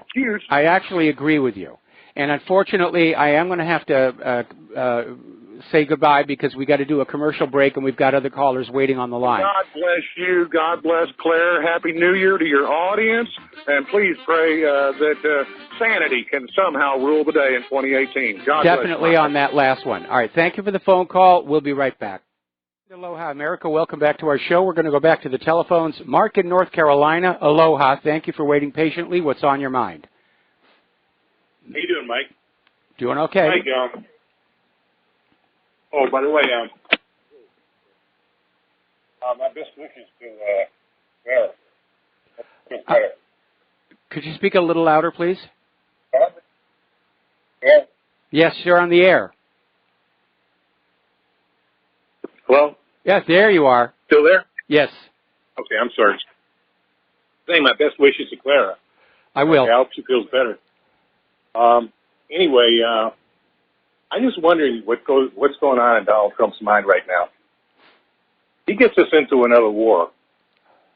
And I'm not even talking about, God forbid, a war with Russia and China, which would probably result in, it wouldn't be in the next election. There probably wouldn't be a world left. But just to get another ground war, maybe in Korea or in Syria or anywhere else like that, doesn't he realize any chance he has of being reelected in 2020 goes right out the window? And doesn't he understand that, people who voted for him, most of us, we don't want this. This is the last thing I wanted. I voted for the man because I figured he wasn't a globalist. I figured he wasn't going to get us into more wars. He campaigned on that. He campaigned on that. He said no more foreign interventions. I think he's just got I don't know if it's the wrong advisors, but that's his own fault for hiring those type of people. He should have hired first of all, he should have never gotten rid of General Flynn. Flynn wouldn't let this go on, I don't think. Yes. Flynn understood a lot of stuff. He understood that we armed the terrorists, that we actually started ISIS. As I say, Obama and Hillary were actually the mother and father of ISIS. But he's just going, he's getting these neocons in there. They're giving advice. And, if we get in a war in Korea, for instance, this would be bloody because even without China or Russia getting involved, we're talking about, they're tough. Koreans are tough. Both the North and the South are tough. And that's just going to be pushovers and say, we drop a few bombs on them and that's it. They're heavily dug into tunnels. I was watching on a History Channel yesterday. Not a History Channel, an American Hero Channel, which is really an offshoot of History Channel. And it was showing it about Iwo Jima. How we pounded Iwo Jima with air power and naval power. And so I said nothing could really survive that. It happened again, I believe, in Iwo Jima. Yes. Not Iwo Jima, in Okinawa. Okay? But the Japanese were dug in. They were well dug in. And the Vietnamese were like that also. They knew how to dig into mountains. They knew how to dig into jungles. They knew how to build good tunnels. So it's going to take more. That means infantry will have to go in. I don't think we have enough troops right now to fight a war like that. By the way, I sympathize with that man who called you before. My son joined the Air Force a couple of years after 9/11. As soon as he was old enough, as soon as he graduated high school, and I kind of supported him at the time. Because I still believed in that. It was not a false flag. It was real. Okay, but Mark, I'm going to have to put you on hold. Yes. We've got to do a station identification. Don't hang up. We're going to come back to you after these words from our sponsors, and we've got another caller waiting after you. And thank you, caller, for being patient. We'll get to you as soon as we can. We'll be right back. Aloha, America. Welcome back to our show, hour number 3. The phone lines are open, 800-313-9443. And we were talking with Mark in North Carolina as to what Trump may be thinking as he moves forward clearly on this war agenda. Trump may not even be thinking about a second term. I know that seems unusual, but Trump may have just decided he wanted to be president just so he could say he was president of the United States of America, and he's not really concerned with a second term. One is going to be enough to get him in the history books. But again, he has gone overboard on the war agenda. And you're right. Part of the problem is he surrounded himself with advisors who were part of the problem to begin with. And far from draining the swamp, Trump has actually hired all the alligators to White House staff positions. And so he's literally surrounded by people who their own vested interests are involved in pushing that war agenda forward. He's probably being told by everybody around him, there is no other choice, you must do this. Yeah, but, he's not even if he doesn't want to run, he's going to go down as one of the worst presidents ever if he gets us into a war, especially in a ground war.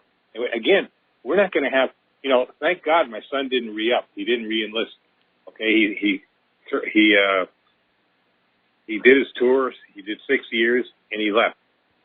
And because he matured, as I matured, I didn't even know anything about. I didn't know what a mouse was at the time. So he was a computer, so I wasn't able to find out anything on the internet. I had to go by the mainstream news, and I believed in, and I believed not all of it, but most of the nonsense that I was hearing. So, thank God he got out of there. And like I said, I really sympathize with that guy before. But I'm afraid they're going to have to go to a draft if this happens. And if you go to a draft, we're going to have all hell is going to break loose in this country. I agree. I agree. They've been trying to avoid it. But, yeah, if they go to war in North Korea and it turns into a ground war, there will be a draft. And just because your children have served their time in the military does not mean they cannot be recalled to active duty. It can happen, especially if they have a needed skill set. They could be yanked out of their civilian lives and put back in uniform. And that's a reality that everybody who serves in the military has to be aware of. Okay? Well, when I was in, I had to do 4 years, 2 years active and 2 years inactive reserve. So once your inactive time was over, that was it. They couldn't recall you. I guess maybe if an extreme emergency, maybe, but that was pretty much it. I think it's probably the same thing today, but who knows? I am, it's something to be concerned about because this is terrible. I mean, I don't know whether somebody what kind of advisor he's got that could pound some common sense into the man. Tell him, you're going to blow everything. You're going to go down as one of the worst presidents ever if this happens. And the worst case scenario, of course, is destruction of the planet. That's how bad this could be. I don't think Russia and China are going to get involved, to be honest with you, either in Syria or in North Korea, because I think they're going to just sit back and let us do in our own, what. Yes. But that certainly seems to be what Putin's plan is to just wear the U.S. out in wars of attrition. First Syria, then Afghanistan, then maybe Iran, but basically just turn the Middle East into another version of Vietnam, which broke the back of the United States all those years ago. Well, if we fight in Syria, it's going to bring Iran. Iran is going to be involved, and there's going to be and probably what I would think Putin's going to arm the Iranians and the Syrians at the same time, kind of like we did in Afghanistan to the Russians, to the Soviets at the time. That's what I think. And he's just going to sit back and say, if these idiots are this stupid and they want to do this again, well, let them do in their own what. I think. But I can't say for sure. Who knows? I don't know what the Chinese are going to be thinking if it's North Korea. They might do as they did back in, 1951, 52, and they may send in their so-called volunteers. So, this has all kinds of terrible possibilities. Yeah, that's the thing. Looking forward along all these paths, they all lead to major war and bloodshed. And again, there are too few voices out there saying, let's try and calm the situation down. Anyway, Mark, I'm going to let you go because I want to move on to this next caller. George in Texas, welcome back to the show, and thank you for being so patient and waiting your turn for the phone call. So what's on your mind today? Well, the thing is, I was sitting there reading about Congresswoman Sheila Jackson Lee bumping a first-class passenger off. And, I noticed on the Houston Chronicle and on, the local TV news station, they cut off all the comments. And the thing is, I was hearing people, she's a member of Congress. I said, the only time I think a member of Congress can bump someone's first-class seat if the president called a national emergency and they had to get to Washington, D.C. Otherwise, Mike, I don't really see any reason for a member of Congress to bump a first-class person's seat. I don't care who they are. Nobody should deserve preferential treatment. They should go through the TSA security lines for all I care. Well, you're absolutely right. And what really angered a lot of people was, first of all, that Sheila Jackson Lee just apparently has a record of doing this. She'll come up to an airplane and say, I want a first-class seat, and the airlines will comply. even to the point of bumping somebody out of the seat. And I guess up until now, nobody really complained all that much. And now, of course, Sheila Jackson Lee is trying to play the victim card. You know, that this teacher only made a stink because I'm black, and I'm the victim here of racism. It's just making a bad situation worse.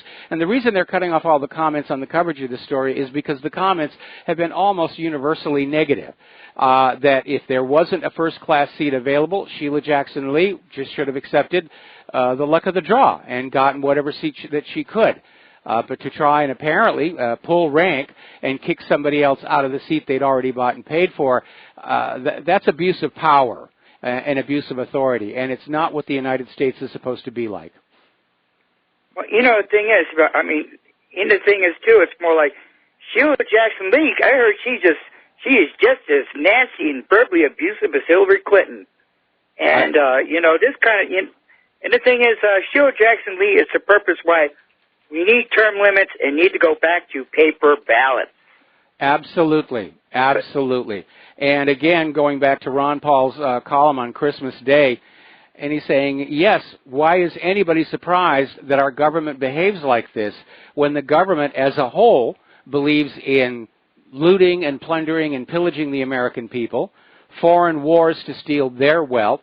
Of course you're going to have liars, cheats, thieves, and rapists seeking these offices of power. And yes, they're going to have election fraud as well. Well, you know, the thing is about Ron Paul, when he was a congressman, he never flew first class. He always flew coach.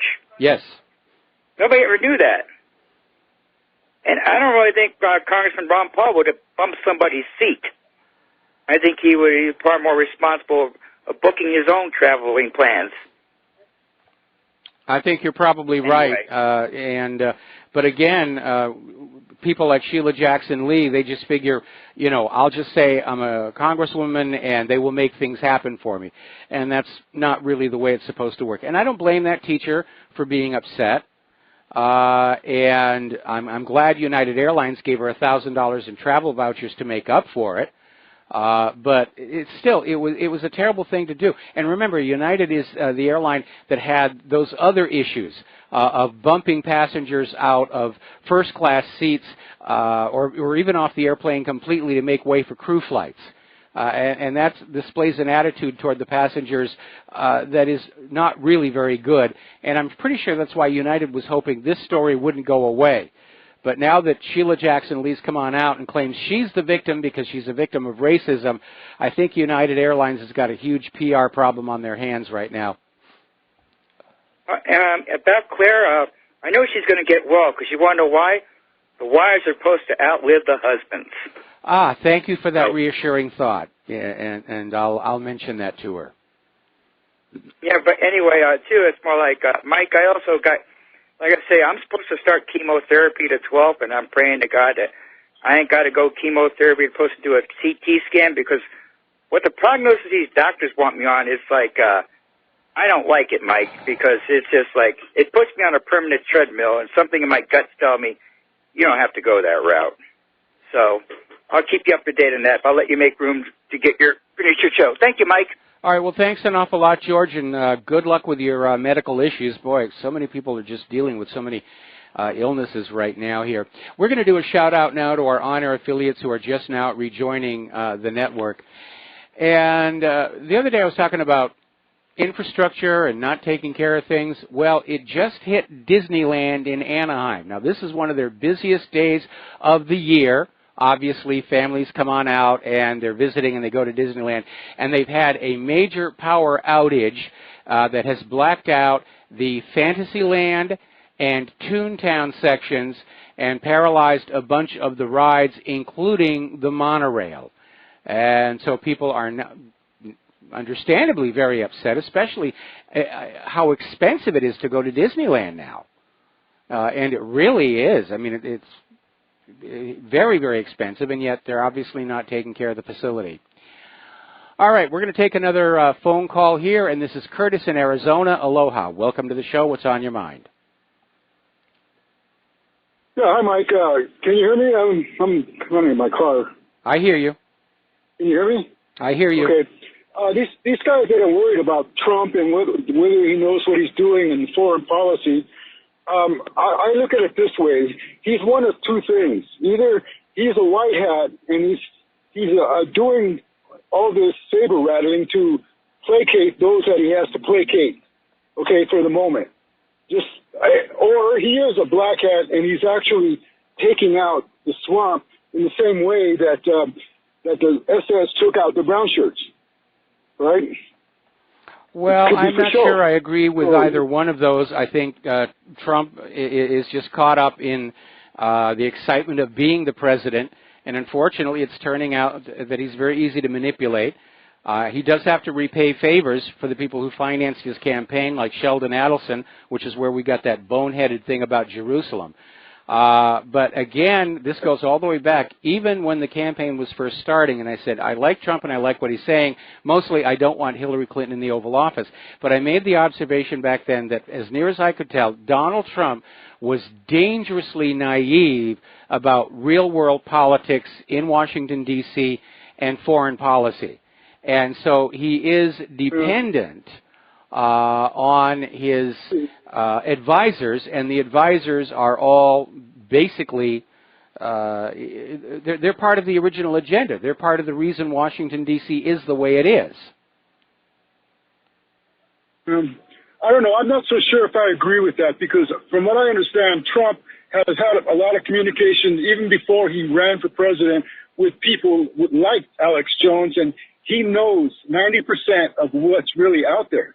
Now, if you look at the timing and everything, that when McCain made that no vote, okay, and then within a few weeks, you started seeing things turning around where these people stopped being so bold to the point where now they're saying, well, you know, I'm going to retire. I'm not going to run again. I'm going to go away. And see, what you're seeing, we're not seeing this. We're not seeing that these guys, this executive order is talking about harming human rights. I'm paraphrasing, but a lot of people are thinking that this order is going to cover things like child trafficking or any human trafficking, that this general order has got these people on the run. So I really believe it's looking more like he is doing something about not just, everybody who's involved in these kind of, the dark side, basically, of the power structure. And the only thing that's going to stop him is if they take him out one way or the other. Okay? Well, again, like I said, I've read the executive order, and it does sound really good. The question is, can Trump actually put it into effect? Because, as I mentioned before, back during John F. Kennedy, when he wrote an executive order to basically take away the CIA's covert paramilitary authority and hand it back to the Pentagon, that was considered Kennedy's attempt to carry out his promise to smash the CIA into 1,000 pieces and scatter it to the wind. Right. But his order was never carried out because the people in the bureaucracy didn't want it to go forward. And so if you have a bureaucracy around Donald Trump that have all gotten rich off of their piece of the Uranium One deal, and they've all gotten rich off the Clinton Foundation and the rest of it, they're not going to allow the executive order to be carried out. They'll find ways to block it, to interfere with it. I mean, look at the way the Ninth Circuit Court of Appeals Court keeps blocking Donald Trump on his lawful exercise of authority to control our borders. Right. But I don't think he'll be afraid to use the military, though, Mike. I think their state of emergency thing could be for real. I just hope he's a white hat, I mean, if he's not, we're sunk anyway. So it doesn't matter. You shouldn't waste time worrying about whether he knows what he's doing. Because either way, something's going to happen. Anyway, the way I see it, Mike, is we don't have that much time left anyway. If we don't do something about this next generation coming up, just like that senator who says, I forget his name, that's going to run against him, the Republican, he knows that time is on their side, that once these young 30-somethings come into full power politically, it's going to be a war between the light and the dark, and the light is going away. Where he's getting too old, the dark was reared up without, us, we let it happen. And now that generation might be what takes us out.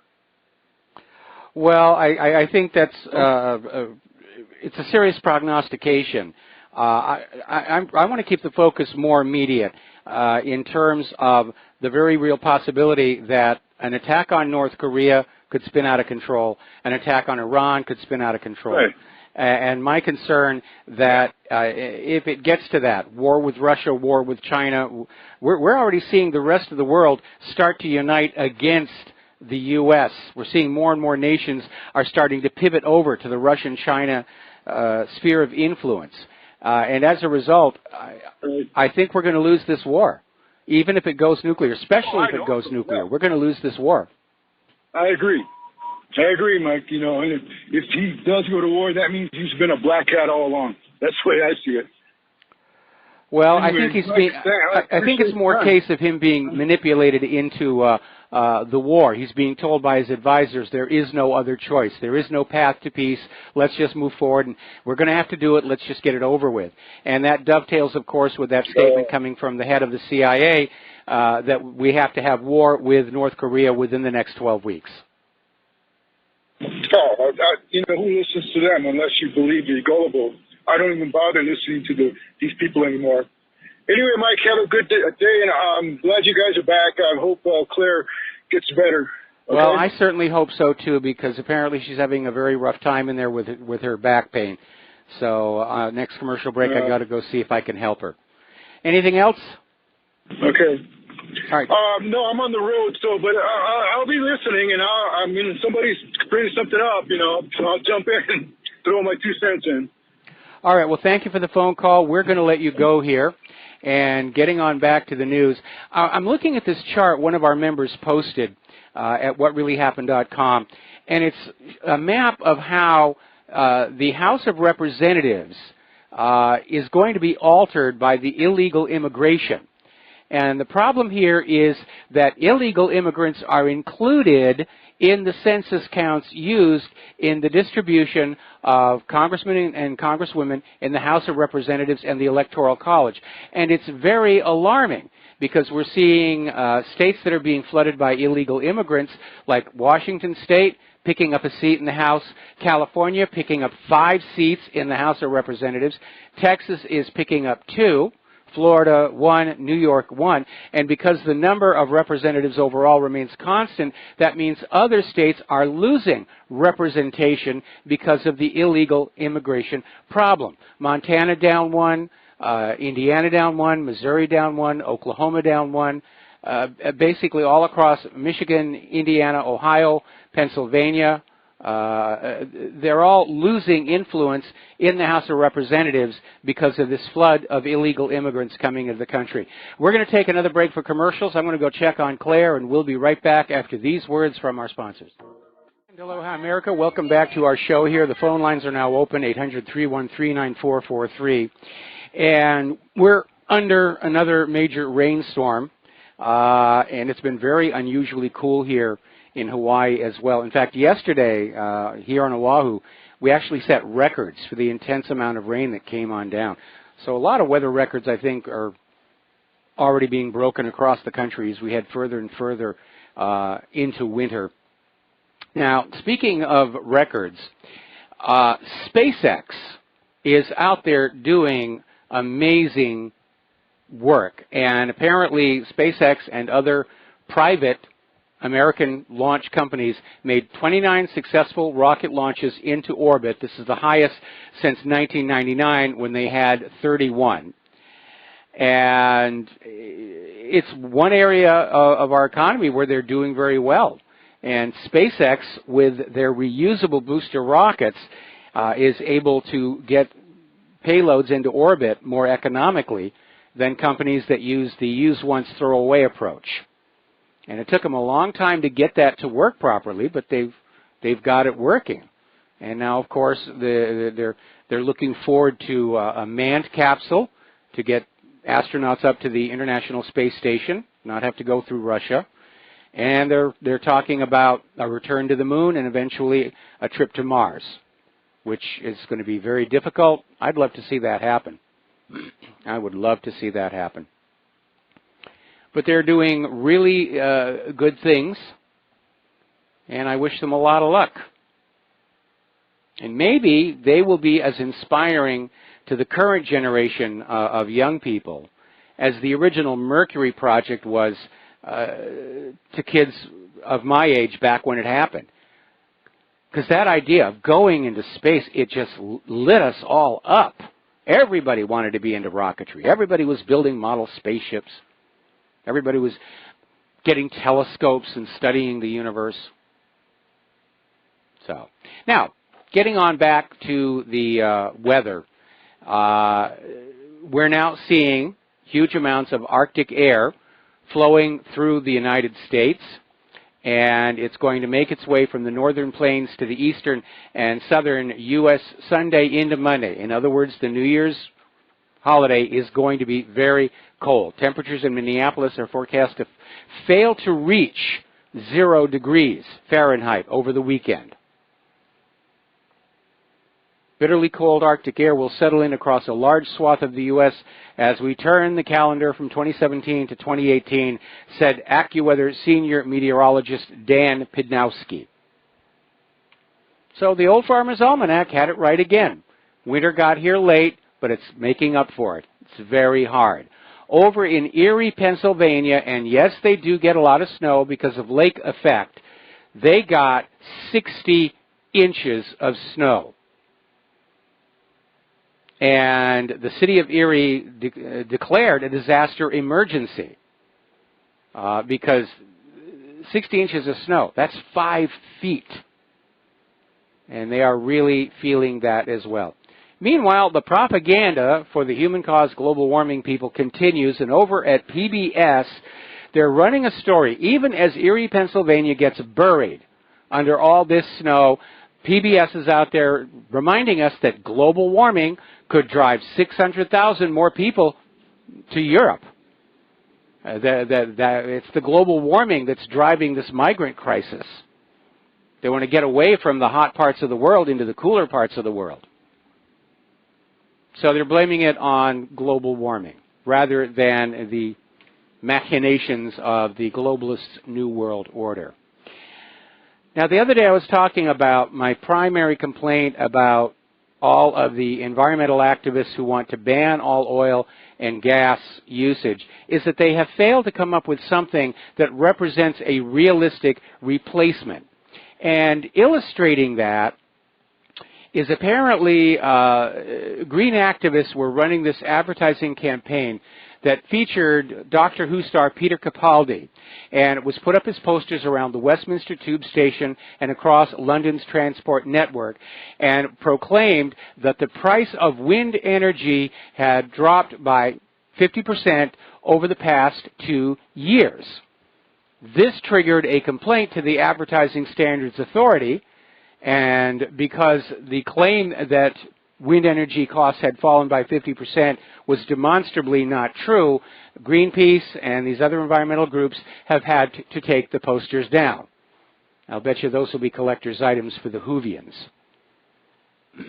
But again, if you read my article on ClimateGate, down at the bottom are quotes from some of the leading lights of the human-caused global warming movement where they say, yeah, of course we've got to lie.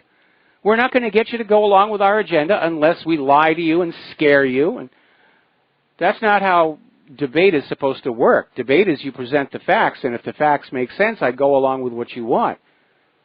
It's not acceptable to say, yeah, we're going to scare you into going along with me. All right, we're going to take another break for commercials. Join us on the air, 800-313-9443, and we'll be right back. Aloha, America. Welcome back to the show here. And this thing with Sheila Jackson Lee is really starting to blow up. Apparently, she's got a long history of imperious behavior. And I'm looking at an article in the Daily Mail. And the headline is, quote, "I'm a queen and I demand to be treated like a queen," end quote. How Congresswoman involved in race row on plane was chauffeured a block to Congress and was nearly banished from an airline before. And so they're basically going on over the last her entire tenure in Congress, 23 years she's been there. And apparently she has a long record of behaving badly on planes and automobiles. and she has a history of transportation drama, including berating flight attendants on first-class flights and making her congressional staff drive her 1 block, and then basically letting them sit there, blocking rush hour traffic while she makes a phone call. Apparently she calls her employees, "You stupid mother," you can fill in the rest. And apparently, this is a direct quote, in 1998, she was quoted as saying, "You don't understand, I am a queen and I demand to be treated like a queen." So this is really going to blow up in her face.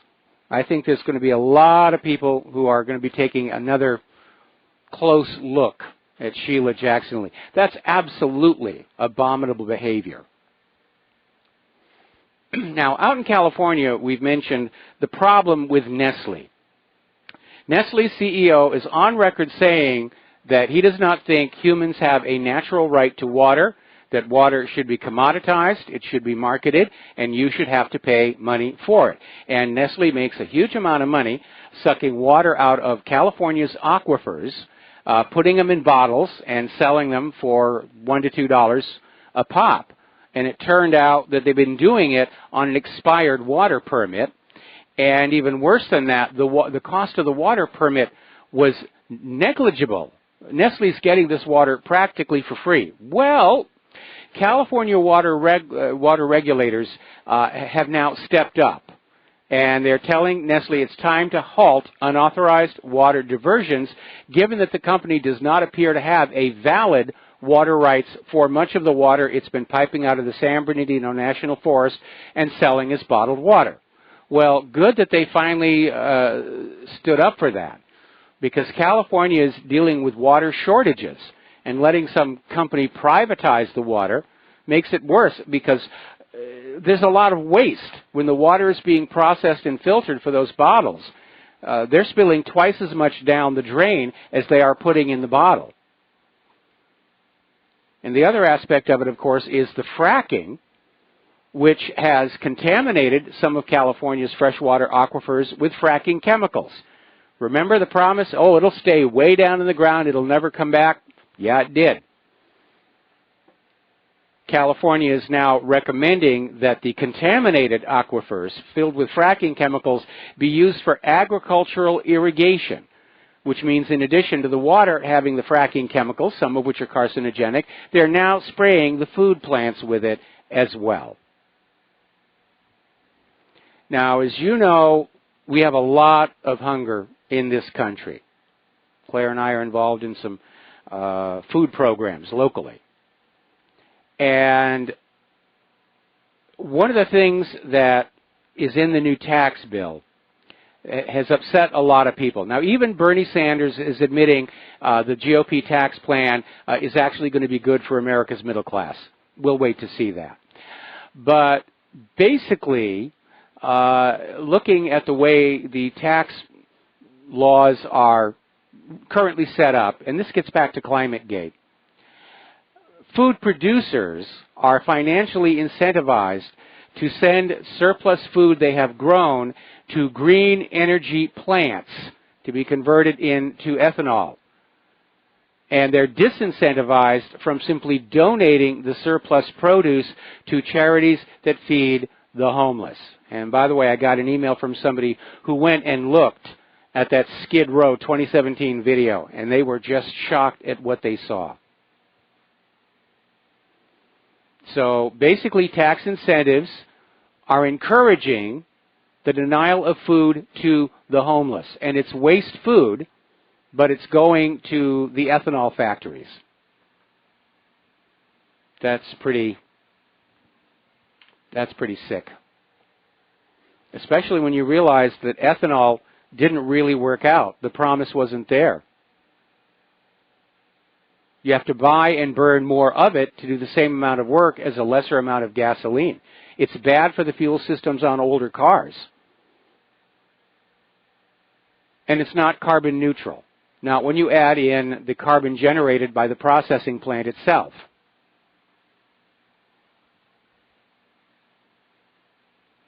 Too much politics and not enough common sense in this country. We've had another example of price gouging by big pharmaceutical companies. The drug in question is called lomustine. It's been around for about 40 years, and it is a cancer treatment that allows patients suffering from brain tumors and Hodgkin's lymphoma to survive a great deal longer. Unfortunately, even though this medication is no longer protected by patents, there is no generic version, and the company that now holds the rights to lomustine has raised the price nearly 1,400%, 14 times, since 2013. Now, raising the price that much, I don't know what they think is going to happen. Most of their customers are simply not going to be able to afford it. We've had another story about flu viruses vaccines out of control. Story from Vaxxter.com. Apparently this woman, 34 years old, was given a mandatory flu shot by her doctor, and it partially blinded her, and she came down with multiple sclerosis, and the before and after pictures are stunning. They're just pushing this stuff out there. And by the way, when Claire and I went to the doctors this morning, when we went to the doctors the first time, it was almost empty.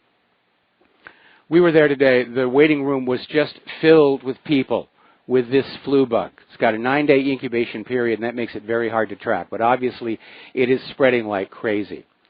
And I have heard from several authoritative sources that one of the reasons this flu is spreading out of control is this year's flu shot does not cover it. Whatever this flu is, it's a surprise. It's not in the current flu shot. What do the doctors and practitioners recommend? Oh, get the flu shot. Got to get the flu shot. Now, getting on back to Oklahoma, remember with the start of fracking, Oklahoma started suffering all kinds of minor quakes. And, of course, the fracking companies denied there was any kind of a link. Oh, it's just a coincidence. But apparently, Oklahoma last year started regulating wastewater injection. They put limits on how much water could be pumped down into the ground. And we're not even dealing with fracking fluid here. We're dealing with the wastewater, which is contaminated and has to be disposed of properly somewhere. And the fracking company's idea was, we'll just shoot it back down into the ground and it'll stay down there, which it didn't do. But apparently, the number of strong earthquakes in Oklahoma did, in fact, decline this year after the regulation of wastewater injection. All right, let's take a phone call. Brent in Wisconsin, aloha. Welcome to the show. What's on your mind? Yes, hello, Mike. Every time I hear you or maybe John Stadtmiller or one of the other hosts on RBN mention Nestle's, I get a real bad feeling. And they're the company, the corporation that is easy for me to hate. And I'll tell you why. First of all, they're probably the world's largest producer of baby formula. And back in the 70s, I believe it was, maybe as early as the late 60s, Nestle's was dressing salespeople up as nurses and doctors going into third world countries and telling the lactating women in those areas how fashionable it was to feed their babies on formula, and how the ladies in the United States would do that, and it would free them up to go to golf outings or bridge club or whatever and not have to breastfeed their children. Well, these poor ignorant people in the third world countries were not able to read, many of them, and they wouldn't know how to dilute the baby formula and would feed it to their babies full strength, and of course the outcome was for the babies to die, or they would not be able to read the directions, and they would water it down too much, and the babies would starve to death. Or perhaps they were feeding their babies diluted milk formula properly, but with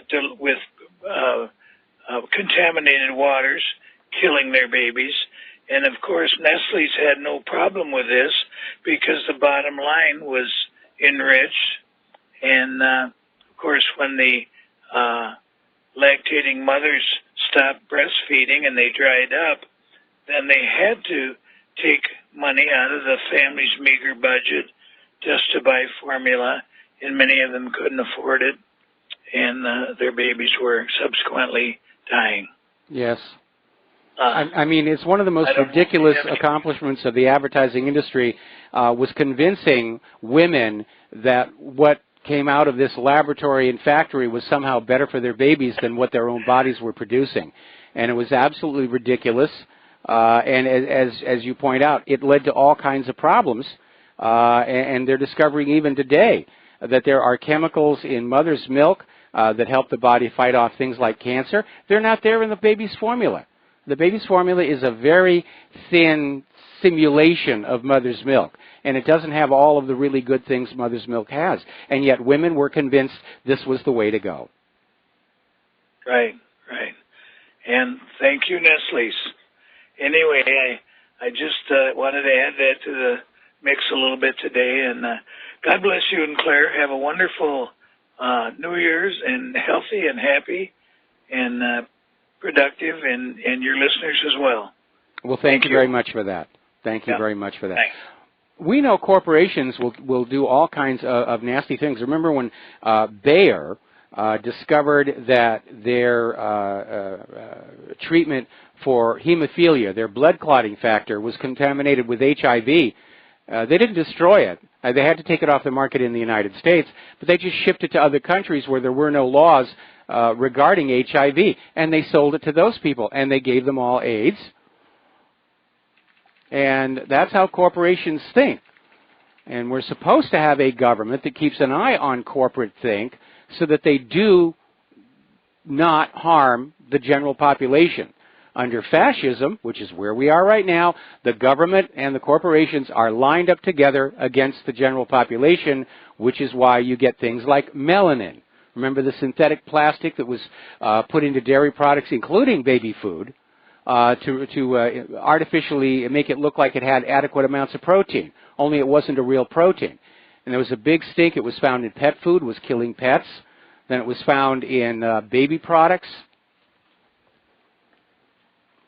Natural News had an article up earlier today where apparently they're doing micrographic analysis of chicken McNuggets, and they're finding stuff in there that just doesn't make sense that it would be there. But we do live in a world right now where, because there is a shortage of real, healthy, natural, organic food, corporations are allowed to adulterate what they're serving to you. And when you see a TV commercial for a burger joint that advertises a 100% all beef patty, it's not 100% all cow. Beef is now a trade name that can be used to describe a big mixture of some beef, 10 to 20%, along with soy fillers and various other things. And they're allowed to say, this is beef. So when you go to the store and you buy a can that says tuna on the front, your first thought would be, there's tuna in this can. Not so. Tuna is a name that is now allowed to be used with something like 17 different species of fish. When you buy a bottle of honey, it's not always out of the rear end of a bumblebee. Many so-called honeys are little more than sugar water, coloring, and flavoring. So you've got to be very, very, very careful. Now, do you remember middle of the month, there was this asteroid that flew past Earth, and it kind of caught everybody off guard. They didn't see it coming early. They only picked up on it when it was just getting ready to whiz by, and obviously it did miss us. And apparently it turned out that this asteroid was a lot bigger than previously thought, and the new observations on that asteroid conducted from the 15th to the 19th show Phaethon to be about 3.6 miles wide. Now, that's not quite the size of the Chicxulub dinosaur killer, but that would definitely cause a tremendous amount of problems if it hit here on Earth. So keep your eyes to the skies, and we'll see what's going on up there. I am a big astronomy buff, and I do like to get out and watch for the meteor showers. We actually have very good skies here in Hawaii. Even on Oahu, we get a little smog, a little haze. But boy, if you're an astronomy buff and you get here to Hawaii, make a point of going up to the observatories. And there's a little halfway spot where there's a center, a visitor's center, and it's not open at night.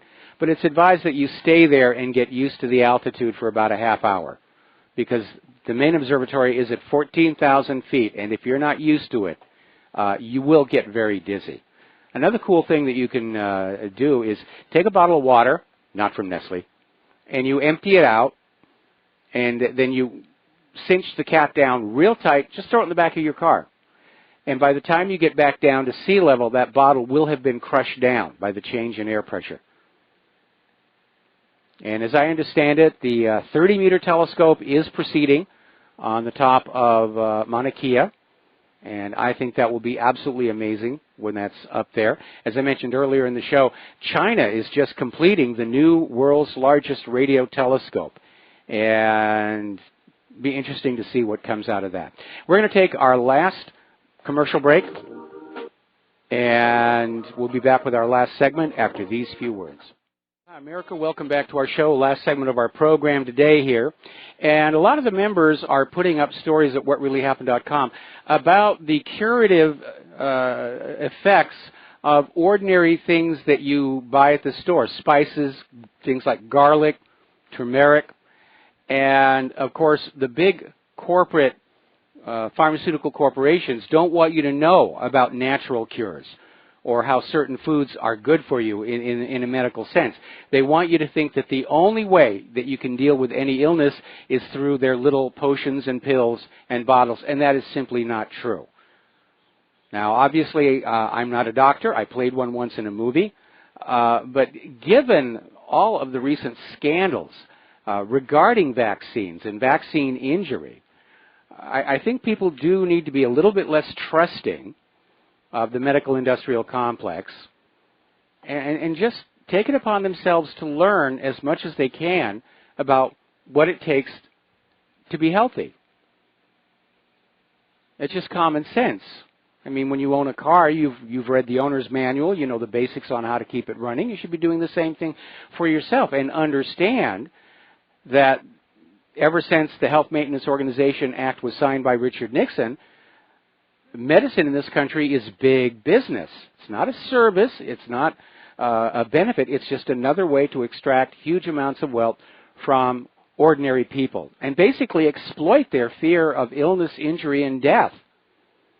Get them all scared about the terrible things that could happen. If they don't buy and use that medicine, oh, bad things will happen. Now, apparently down in Australia, there has been an act of vandalism at this park where it was this preserved dinosaur footprint, theropod footprint, three-toed, one of the Allosaurus, T-Rex, those kinds. And apparently it wasn't well known where it was.